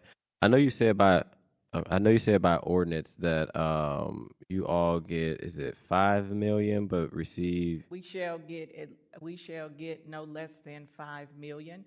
The first, so whatever the use tax collects each year, the ordinance says we shall get no less than 5 million. We're first. So if it only collects 5 million, God forbid, 1 year, we're supposed to get that. And then after that, 5 million to healthcare. After that is the 3 million to demolition, and everything remaining goes into the excess fund, use tax fund. Okay, but this year Use fund, so, yeah, and this year y'all received 6.5, correct? yes. Okay, and I know y'all do a lot of great work. Does that, I guess, how do I say it? Does that 6.5 million meet y'all needs? And if not, is there more money that need to be going into that to meet the work that y'all are doing? Right.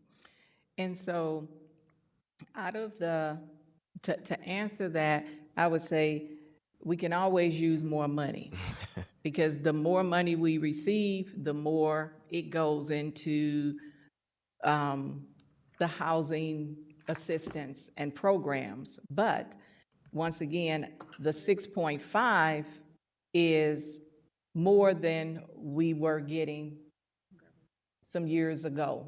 Just in the last maybe 4 years, we have consistently, it may have been 3 years, consistently gotten the 6.5 instead of 5 million or 4.5 million. Gotcha. And so, but if we are given more, we won't fight you on it. But what is passed, we're going to do the best we can with it. Look like it's time to revisit.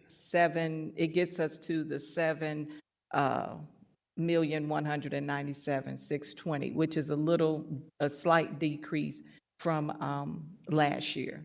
Okay, so may need to revisit that ordinance. Just throwing that out there to the. The ordinance doesn't actually require anything to be changed because it says shall receive no less. No less than, got it. And that's the language out the ordinance. So that's what makes it the floor and Got not the ceiling. So we can receive as much as we're given, as the will is to provide it. And once again, you got to balance budgets and everything else. So that's just the reality. But you don't have to, it doesn't have to be changed to give more, is my point. I got you, but we could raise the floor though. Yes, you could. Okay, and then my other question on page 7, the AHC Assistant Affordable Unit created. So I know we have a lot in rental. What's the reason for not so much for the for sale? Because the for sale, and this is not the number, the 235 is how many for sale that actually received our funds, is not how many for sale was created because of our funds being invested in the projects. But what determines that is the developers. Because remember, we get proposals and we award what we receive. So what you'll see, depending on the market, some years we may have, there's been years you may only get 2 proposals for sale housing. Some years you might have got 6 and lesser rental. Mm-hmm. And you see that swing depending on the market. And so, which is another challenge. The reality is that the developers build based on the market because they're not going to build for free. Mm-hmm. They're not going to build if they don't think someone is going to buy it. And depending on the numbers and the data for that area and the market is how they're going to determine if they can get the financing, because they got to convince a bank to give them the money to go in whatever location they're picking out.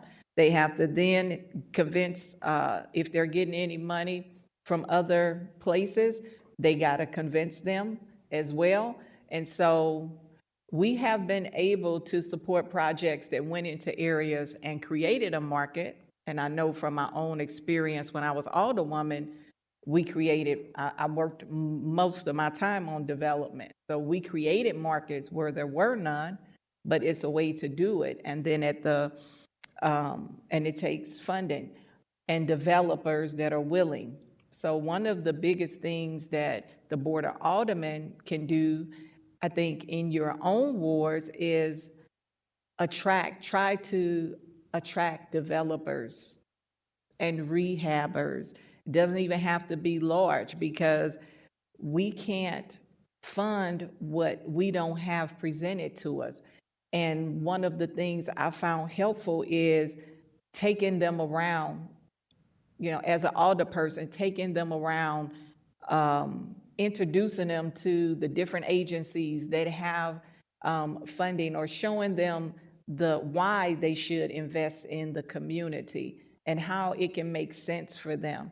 But then even until you're able to get the interest that you need or you're looking for block by block, doing other things such as cleaning up the small things in the area, the things that make a person not want to move into a community, working to clean those up and working on getting businesses and boarding up vacant units, the things that you're already working on.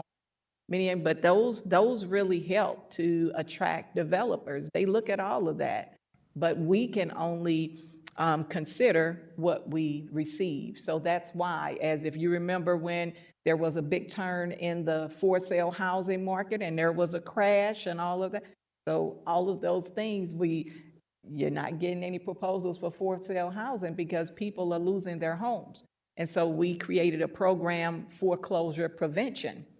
And on our side, what we did was provide funds to 4 nonprofits that could actually negotiate with the banks, pay a certain amount of your notes, try to get the remainder put on the back end of the loan and keep that individual in their home. And so, it's just, it's different events that take place that cause your applications for for sale homes to go down or to rise. Gotcha. Well, this one is lastly is more of a comment, I guess, more advice to some of my new alders that are elected to take the time to try to get on your books and not just learn with the work that you're doing here, but also, like you say, as far as trying to bring development in a neighborhood. Is being the former alderwoman of the 5th Ward, where I grew up in. The 5th Ward has changed a lot more homes. There's renovations now happening at O'Fallon Place. Homes that wasn't there on the other side of Cass, if it really wasn't for, like you say, your leadership and bringing all that development into that area. And now hopefully we'll be able to benefit from it with also like potential NGA and just continue to grow. So I hope I do well on the 14th to keep that legacy going, but also to my other colleagues to get as many knowledge from you, because you've done a lot of great work, and appreciate all that you do and appreciate you as a person. So thank you. Thank you. Thank you for your support. I thank the whole board for their commitment to what we do, and everyone always voicing a concern for how do we help the homeless? How do we get more housing for everyone? Like I said, it's not often people don't want the affordable housing because they think it's just the poor people, but no, everyone needs it. You look at those tables, the problem is many people, when you say, oh, this is the affordable range, they're like, that's not affordable. Affordable for who? So, it's still a struggle, but it can be a help and benefit to everyone. That's so true. One of the things I was going to bring up here just at the end was looking at our Home Builders Association data for the last 2 years. They provide these kind of biannual reports, 2021, 2023. And the city of St. Louis, our development of housing in general is falling off a cliff, especially when you compare it to the rest of the region. Home building, rehabs, and new construction in other parts of our regions, Charles, et cetera, is pretty flat. In other words, that the production is continuing to occur at a regular rate. In the city of St. Louis, new housing for 2023 stands at 49. And in 2021, it looked like 129. Looking at rehabs going from 552 to 396. Those are for single family. So we're really seeing a significant reduction in housing production for those single family homes in our city on a year-over-year basis, which is certainly alarming. So to your point, Director, the housing need is across the board, and we're not seeing that production. The same is true. It's even worse when we look at multifamily housing units. Permits issued in the city of St. Louis. 2023, we had units for 232. This compares to a 2021 figure of 1,576. That's a very, very significant reduction in new housing unit production. The rehabs follow a very similar trend from 7,768 to 2,328. So we're seeing a very, very significant reduction in the production and the rehab of family units in our city just over the last couple of years. And it's especially alarming when we look at that compared to the rest of the region.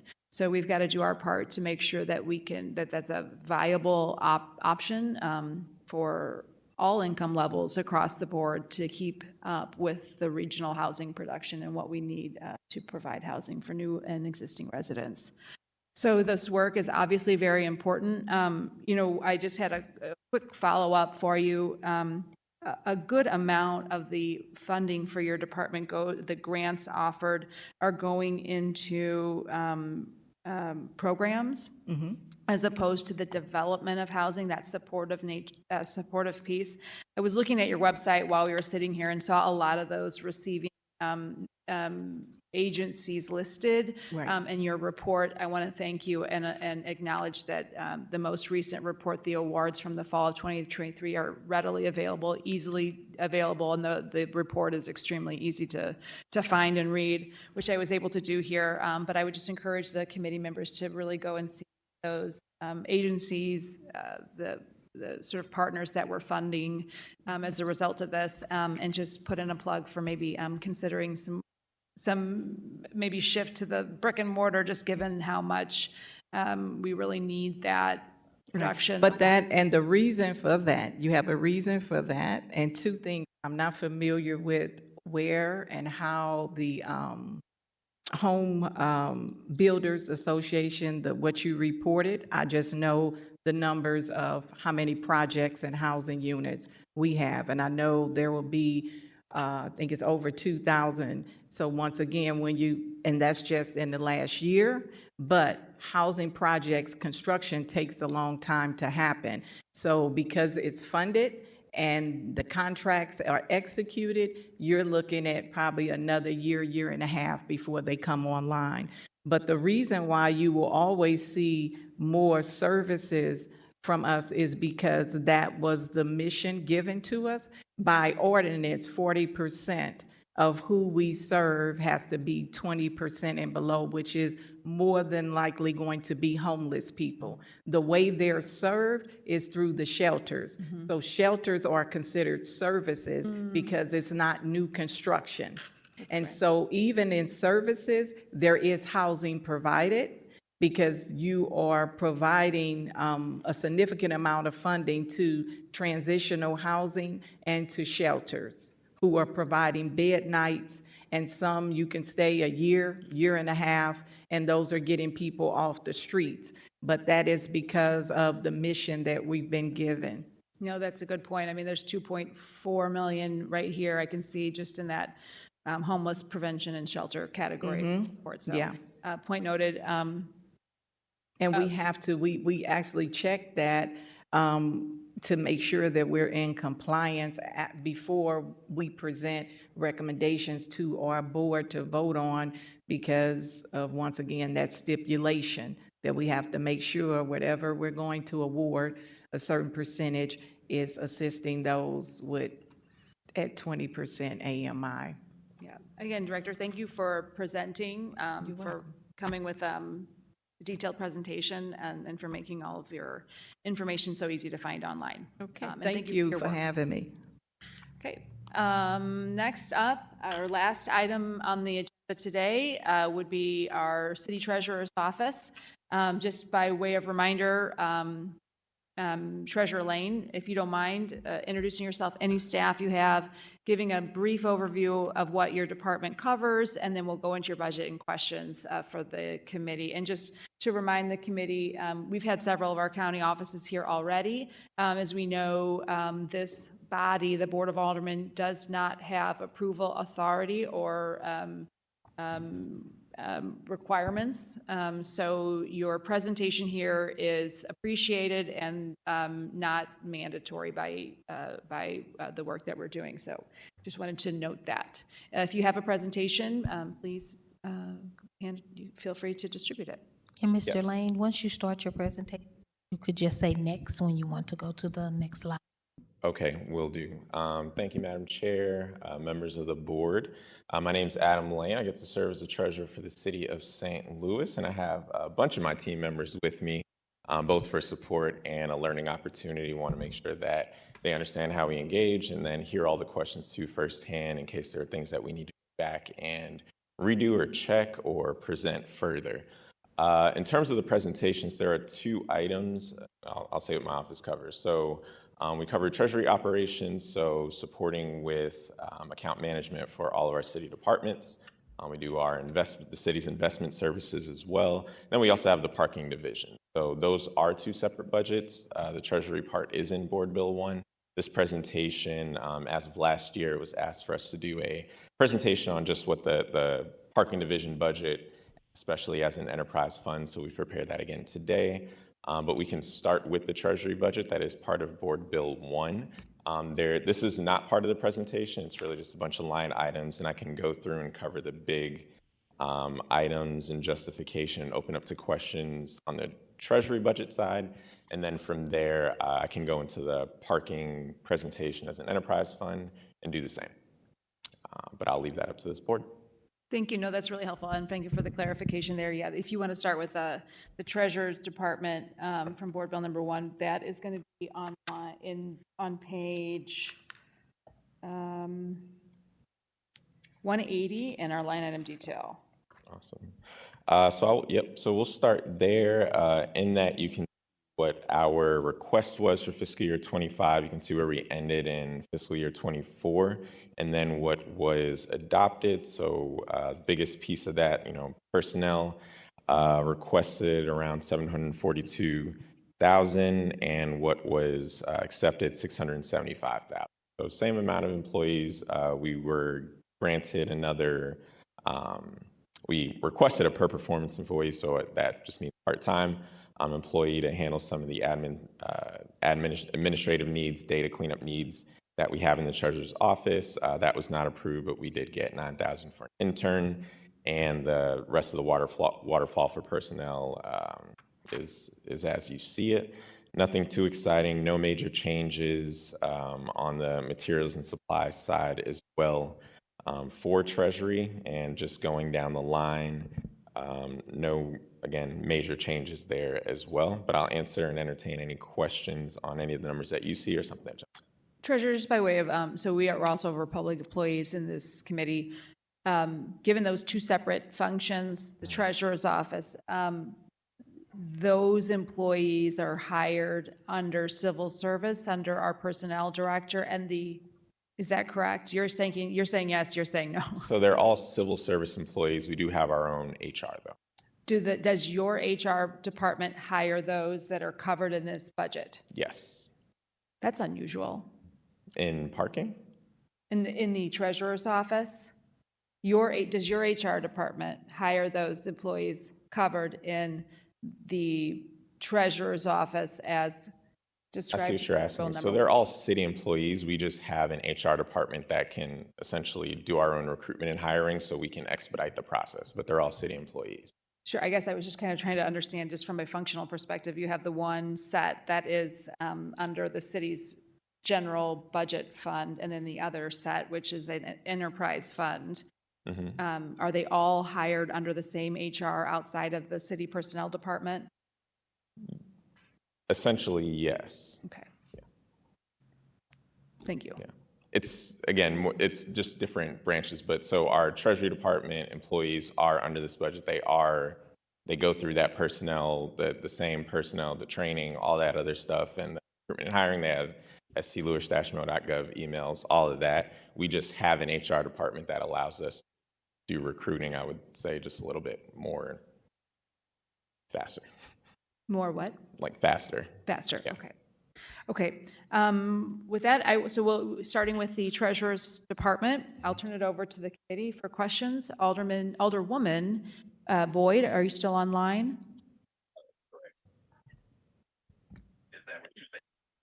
Yes, I'm online. I have no questions. Thank you. Thank you. Alderman Oldenburg.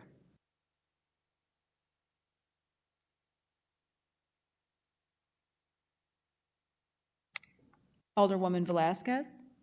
I have no questions at this time. Alderwoman Saunier. First, I want to thank you for being very present in community. I see so many of my neighborhood meetings, which is so great, because whenever people email me and they ask me about a parking ticket or something like that, I reach out to your office and be like, is he going to be at this neighborhood meeting? And about 60% of the time, you will be at the next. So I just want to thank you for going around, because I think the Treasurer's office and it being a county office and just all the functions under it are something that can be very nuanced and difficult for everyone to understand. And so I think having you there to answer those questions and explain those functions yourself firsthand is really great. Secondly, Thank you so much. You're welcome. And I also wanted to thank you too, because I've been seeing a lot more requests for resident only for parking. And so I know I've been in communication with your office about having you come to specific neighborhood meetings or specific community conversations to explain the pros and the cons of doing such, including making sure that they know that if it's resident only parking, even if your Bobo is the one in front of the car, if it doesn't match the resident sign, they too will get a ticket.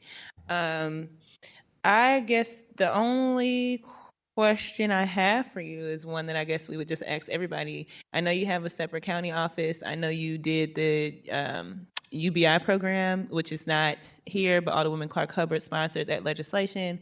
I know that that came from ARPA funds. Have you given thought to like what it would look like to continue that program? If there are any updates you want to share on where that program is, anything along those lines? Yep.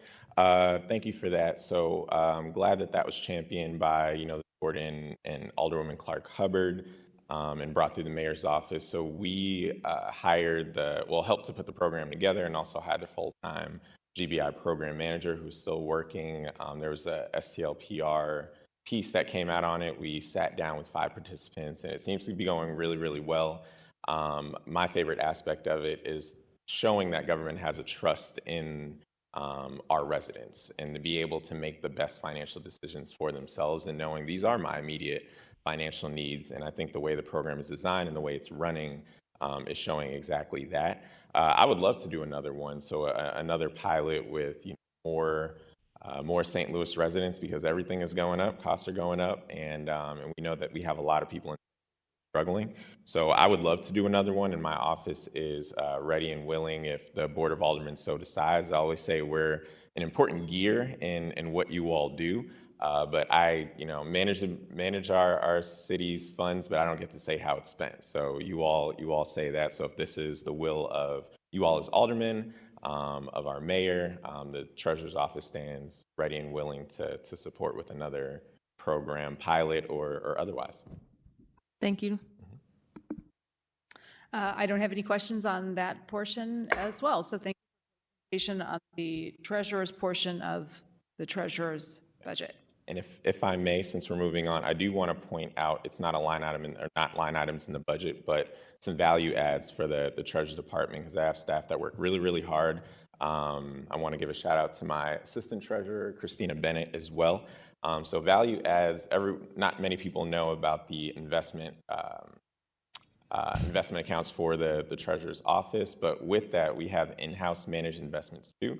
A lot of other cities will manage them externally, but we're able to save the city north of $4 million every single year by doing in-house investments. So that's just, again, one of the value adds in the city actually makes about $300,000 a month in investment income. Of course, ARPA dollars coming in helps that and the RAM settlement as well. But couple the interest income with the fees that we're saving on our in-house managed investments. Just want to say just another way that we're looking at how are we not only adding value to the city, but reducing our outstanding costs. So I just wanted to give a shout out to my department for that. And that's all I have on the Treasury side. Hey, thank you. Cool. And so now we will pivot to the parking division. Okay. So with this, we have about, not including the Q&A slides, about 16 slides. So I know you all have been at this for a while. So I do have Q&A at the end if you have any additional questions, but if you can feel free to ask questions as we go along. Next slide, please. So yeah, so just stop me at any time. So, so everything that we do in the office, so we can go to the next one. I want to start with, so I've already talked about that, but going to what we're going to do. So I'm going to explain the parking division as an enterprise fund, talk about our budget year-end results from last year, the budget proposed for this year. We always give an overview of what our debt balances are and what our reserves are, any new things that we're doing, and then we'll end with what we contribute to the general fund from the enterprise fund. Next one. Cool. So for those who don't know, enterprise fund is as written there. So government fund that accounts for activities, provides goods and services for the public for a quote unquote fee. So we do not, we present our budget like we're doing right now. We make sure that city legislators such as yourself are aware of it.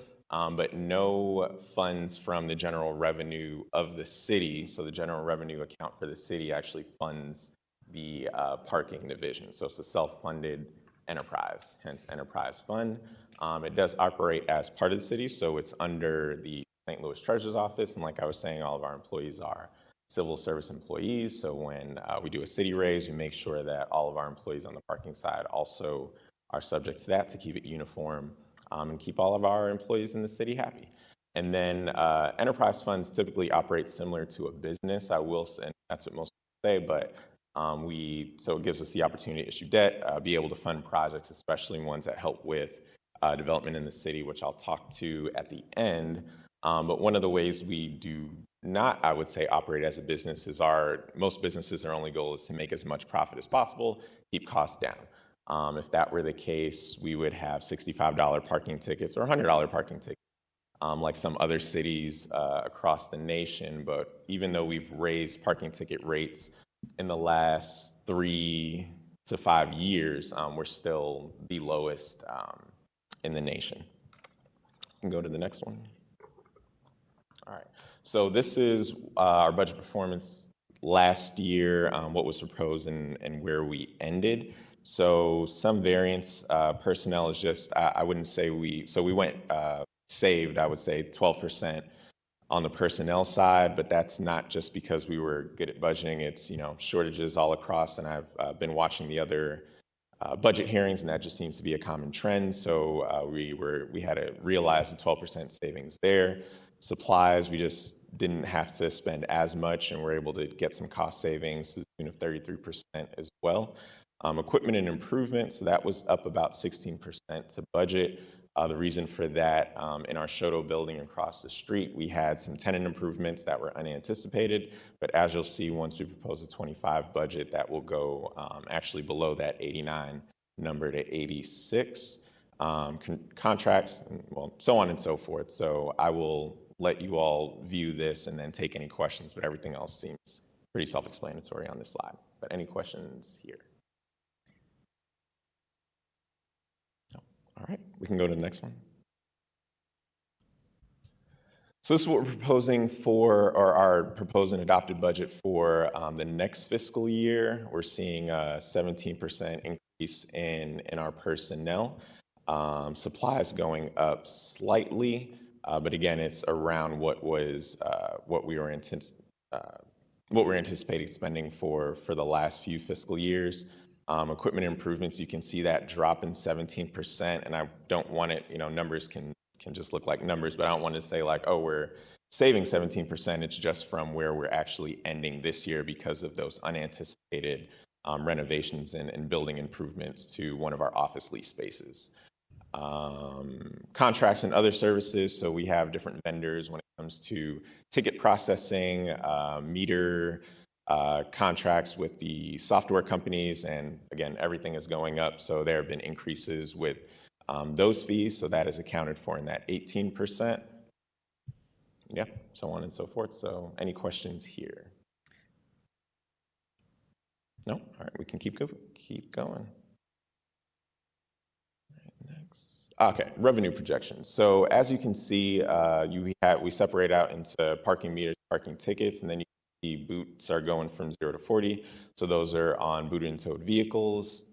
As you all probably know, the city tow lot was well over capacity. So booting and towing hasn't happened, only for emergency situations. So if there's a vehicle that is a safety hazard, those are going to be prioritized, but not one that has for parking tickets.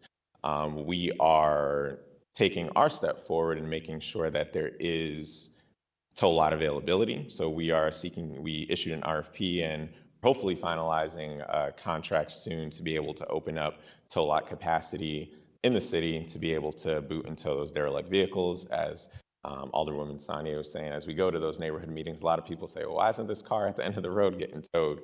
That's the reason. We do let them know, but letting them know that we don't have capacity is not an excuse for not having it. So we're taking that step to make sure that we can increase that capacity for the city and get a lot of these vehicles off the street.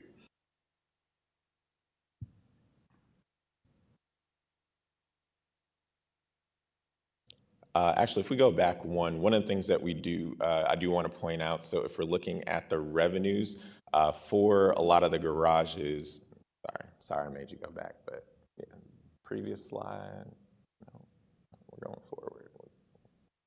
Anyway, so on those slides, one of the things that has happened downtown is we are seeing a lot of businesses that are either downsizing, going virtual, or moving from downtown altogether. So that affects some of the lease spaces that we have at the city and in our garages. So for some of the garages, and I wish we had the slide, but we'll get back to it soon, you'll see a decrease, and that's just anticipating some of those lost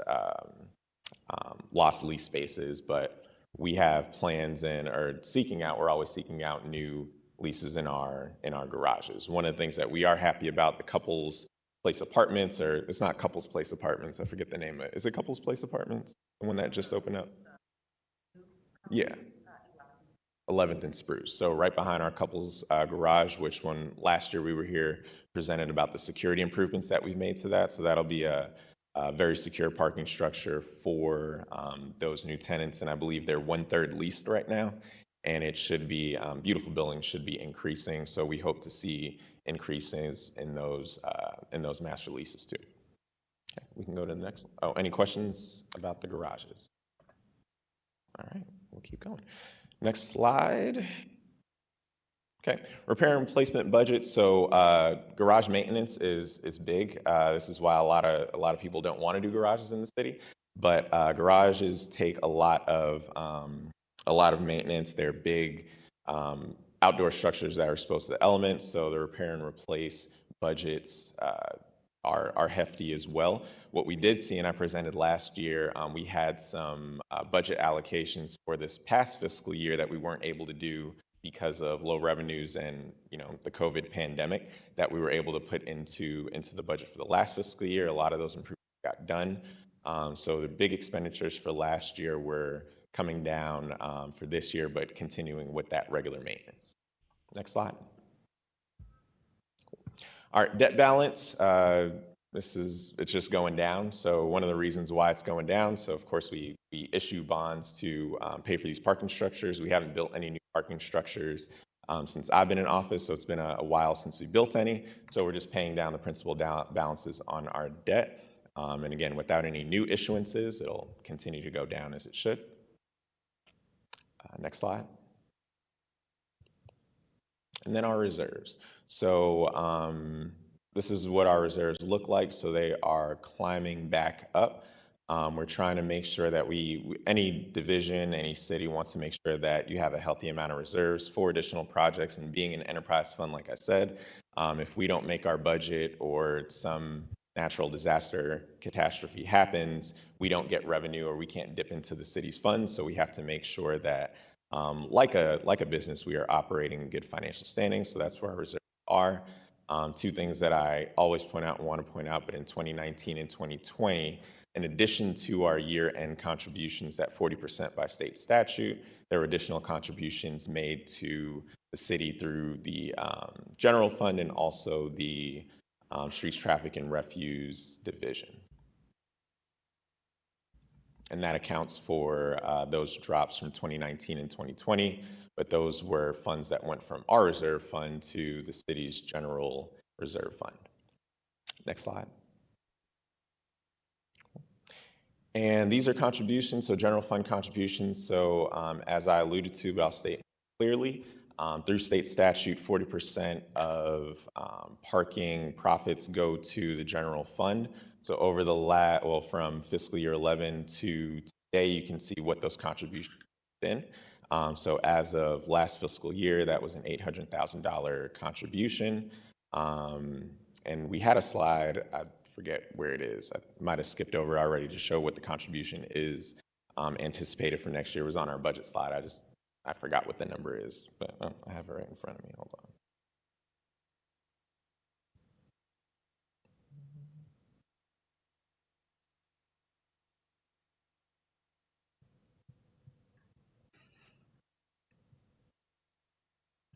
No, I don't, but I will get that number. But yeah, so that would be our 40% contribution back to Cool. Things that we're looking forward to in the future and things that are continuing. So we talked about just upgrading technology. That's always going to be a thing. I feel like sometimes our city can move at the speed of our tech. So we always want to make sure that we're upgrading our technology and thinking about ways that we're serving the parking needs of the city better. So meter upgrades is an ongoing thing. We have a bunch of meters all across the city, base stations upgraded, and we're continuously doing that. We recently moved to a new software system with Zephyr, which allows for folks to do their monthly parking at garages and lots a lot easier and a lot more modern, which is a great thing.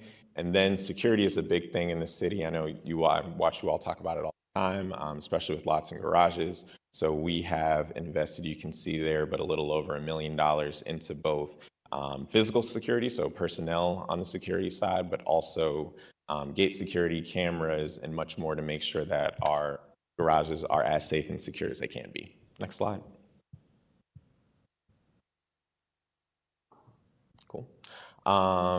So just value add, I always like to talk about this for our departments, but one of the things, and we can give you the numbers on these if you want them, but we always want to be a value add to the city. So in addition to the regular operation of the city parking division, we also waive a lot of parking fees and for any events that are happening, usually downtown at different job fairs Slate might be hosting, using the city hall lot and the various garages to make sure that citizens can come in, get the resources they need and not be ticketed. We also close off meters for events like that in the city. I know Sister Strut, which is a great and large event that benefits a lot of folks across our region, but particularly the city, they love hosting it downtown because of our partnership with them and being able to provide both the lot and other parking services at no cost. I want to highlight something that Alderwoman Sanier mentioned earlier, but ticket forgiveness. Just this past weekend at the All Hands on Deck event, we forgave about $8,000 in late fees and fines for folks. So we understand that we have to uphold our ordinances and we have rules in place for a reason as a city, but we do believe in being equitable and having a heart to and caring about the financial needs of folks. So we know people sometimes just forget they have parking tickets. So that $20 ticket can turn into $80. So we do regularly host amnesty events and ticket forgiveness to, one, allow people to get other resources, and while they're getting that resource, be able to provide this financial relief as well. And then one other thing that we do, and everything that we do as a value add isn't mentioned here, but wanted to highlight these three, but operating the juror shuttles for the courts which they appreciate. And then we're also doing some fan upgrades as well to allow for more accessibility options for folks who are coming in to serve on the jury. Next slide. And this is my last one before questions. Things that we're focused on in the future, a lot of things, but again, I'm just going to stay with the theme of three. Supporting development across the city. So one thing I want to make plain and clear is that oftentimes, like I said before, garages are not something that major developers want to build or can secure financing for easily, just because of the maintenance and upkeep of it, and sometimes the margins don't work out. So we are almost a last stop for development projects, and they're saying we need to make this work with the Treasurer's Office and the Parking Division having bonding authority. We often get asked about our ability to support with those projects. So there are three right now that we're looking at, hopefully finalizing soon, that will help with parking needs in our city and add density to our urban core. But we're also looking at structures that are not just typical, it looks like a parking structure, but making sure that we're adding that residential and retail component. So it's not just a bunch of concrete garages all across the city, making it not look as beautiful as we know the city can look. So very, very happy to assist there. Sustainability, which is a big thing for me. We are consistently applying for DOE funding, but also looking to build it into our budget. So we are talking to some providers to see what we can do for solar enhancements, starting with our garages. If we want to be a sustainable city, we feel like we have to start with our city government and our departments. So solar enhancements, EV charging infrastructure within our garages and around certain areas where we have our pay stations already, our parking pay stations, and then looking at what fleet conversion would look like too. And then last but not least, always continuing to source new technology that provides ease and comfort and safety for folks who are parking anywhere around St. Louis. And that's it. Thank you, Treasurer. I'll turn it over to the committee for questions. Alderwoman Boyd. I'm sorry, I have none. Alderwoman Velasquez. Thank you, Treasurer Lane, for being here, and the members of the Treasurer's staff. Just a couple of quick questions. Can you just talk about the process that your office goes through for upgrading and, I would say repaving, but the garages? I mean, do you go through BPS? How does that work? Yep, so we have our own staff. So we have an entire maintenance division because there's so much upkeep with our garages. So we have our own staff that maintains our garages. If it is, we don't have our own pavers. So when we do that, we have entities that are already on the city's, I forget what it's called, but approved vendor list. So we go through that, or depending on the size of the job, issue an RFP for services. And just all the things I've learned budget, so I speak for myself, but when we heard from the comptroller's office, who manages a garage, at least one garage, I believe, your office doesn't provide the maintenance for that garage? They go through a separate process, Yes. I assume. Yep. Okay. So we don't own or operate that one. Okay. Okay, my last question is like a forward-facing question, since we have sort of worked on a quasi-development project together. But can you just talk a little bit about what it might look like for your office to take a more a bigger role, or at least to have a position on some of these development issues and what you're seeing, and what you may comment on or be a part of in the future? So I know there are a lot of development issues.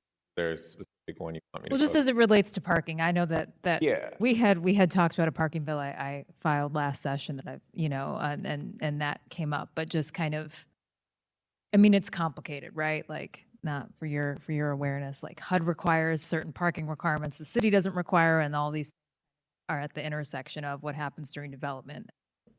People may not understand, may not want more parking, but sometimes it is required on its how things get financed, because they have to meet these parking requirements that the city doesn't have, et cetera. So just speak broadly about what you may see that your office may be able to comment on, or work through some of these issues in the future.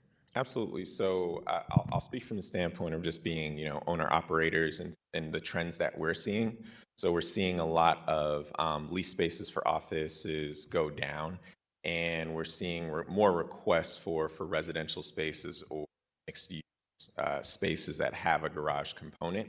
Of course, everyone wants to be able to bike and use public transportation around the city. We're not there yet. So in the meantime, people need to park their cars somewhere.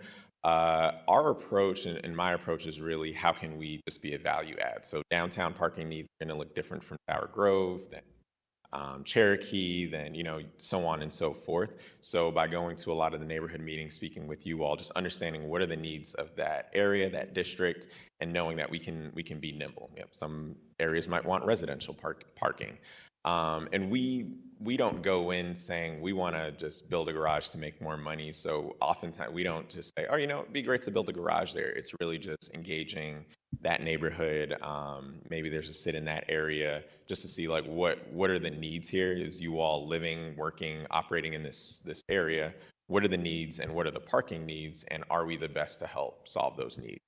I guess the last thing I'll say, and I know I'm not really taking a position on it, but I will after this, is if I talk to two people, one day they'll say we need more parking, the next day we have too much. So we do studies all the time, especially when we're about to engage in building a new garage or entertaining the idea. So we have those studies, and that's something that we can let the city know, especially turn over the city. Well, I guess they're already public since we're a public office. But those things can be used downtown, but we're mostly just we want to be part of the conversation, especially if we can be a value add. We know that there are places where there's plenty of parking. I can name some garages that are not owned by the city that have maybe capacity for 250, and there are 10 parkers there on a daily basis. and they're not open to the public. So I think one thing that we can do is like actually figure out what is our total parking inventory in the areas. What are we saying we need, and how do we actually mobilize some of these structures that are available to park? One of them is right by the soccer stadium. How do we mobilize them and be part of the conversation in a proactive way, so we're not just building a garage with 400 spaces because a garage with 300 only parks 10 and doesn't want to open it up. So I think we can just be smarter and more efficient about those conversations, but it means coming to the table together. No, and I appreciate that, and that's really kind of, not that we all, everybody needs a car, but that there's some of these things kind of baked in our infrastructure. So when we talk about development or other kind of things that we have to consider them. So Yep. I appreciate that approach, and I have no other questions. Thank you. Alderwoman Saunier. Thank you, Madam Chair. Okay, I do have one question, and it's not tied to your presentation, not anything in this, but I know it's something we all hear. So we have this issue all the time of the cars. Like a car will be abandoned on a street, and then they will get a ticket. And I think people are starting to catch on that so long as I move the car, even if I move it 1 inch, the process starts over. Might there be any policy solutions there, or something that we could work on together to, because I feel like, with the towing commission, they have been able to kind of get, in your office have been able to kind of get to vehicles. But like I said, I'm starting to notice, I think people are starting to catch on that so long as I move my vehicle at all, even if I haven't fixed the state of it, even if it's still leaking on the street, even if it's still sitting on bricks, so long as I move it up, it moves. Is that, and I'm not sure, maybe we're required to do that. Maybe there's some type of, you know what I mean? Is there something we can do about that? Or are we required to leave it? Is it some type of state statute or something like that? Anything around what we do around that issue? Yeah, so that's, I would say, a combination of my office and the police division. So in the towing division too. So from our standpoint, whether the car moves, it depends what it's ticketed for. So, if it's no plates, or if it's street cleaning and it's not moved, and even if they move it to the other side of the street after they get the ticket, once they get the ticket, they get the ticket. So it's one thing if like it's derelict and they're paying those tickets. We don't see that case a lot. So a lot of times these cars that are on blocks that are getting ticketed, they are getting those tickets. And the way the ordinance works is, or the statute works, is that once you have four or more tickets, or at least 4 tickets that have tripled, it's boot eligible. So our parking enforcement officers are doing a bunch of things. They're still maintaining the ticket, so whether that moved or not, that ticket issued is still issued. If they pay it, that's a different, then they paid it. But again, most of the time, those are not tickets that are getting paid. So the ticket is issued, and we are keeping track of it. What some residents might see is after a certain number of tickets, our parking enforcement officers aren't just going to keep stacking them up, because at that point some can fly off. Now we're littering, and we don't want to do that, but they are still being recorded. And the goal is, once we open up that towing capacity, that we can get more of those vehicles off the street. A lot of times those vehicles that they'll see on the street, it may be an eyesore, but like I was saying earlier, if it's not dangerous, so to speak, or deemed dangerous by the towing division, it won't get towed. But we report it. So in addition to doing the tickets, our parking enforcement officers will communicate with the police, will communicate with the towing division to say, hey, there's this car, this is what it looks like, this is where it is, this is how long it's been there, this is how many times we've ticketed it. So there is that communication across departments. It's just the issue right now. Okay, thank you. And we think there's going to be kind of like a waterfall effect once we are able to open up that capacity and people start saying, oh, those cars got removed. Let me start either getting mine off the street or getting my stuff together. But that's our big thing, is getting that tow capacity opened up so we can get more of these cars off the street. Thank you. Thank you, Alderwoman. I have a few questions. Speaking of the parking structures, it's my understanding that the Treasurer's Office was selected to do a parking structure related to near the Convention Center. Mm-hmm. Is that still in the works? What's happening with that? So as of now, good question. So for everyone's knowledge, so Lot 177, we were engaged with SLDC to try to develop that parcel. I was just talking to some other developers. There was just too big of a financing gap that we could close. And that's a factor of a bunch of things. Material costs have gone up for building. Interest rates, especially over the last 2 years, have been exceptionally high. So we couldn't, in our best financial capacity, be able to close that gap. So as of right now, that's on pause. And then the lease agreements that were originally thought to be there, they backed out and they're looking at other parking structures. But we are committed to supporting convention center development as we can. Okay. Going to the parking function in a general sense, you talked a little bit about the fact that the parking division enterprise fund, this is fairly unusual. Do you know of any other cities that set up parking divisions as a separate enterprise fund? It's most of them. Most of the cities in the United States have enterprise funds for their parking. Yep. And then normally they're folded, this is news to me, Treasurer, because it's generally speaking under, it's my understanding it's usually under the general function.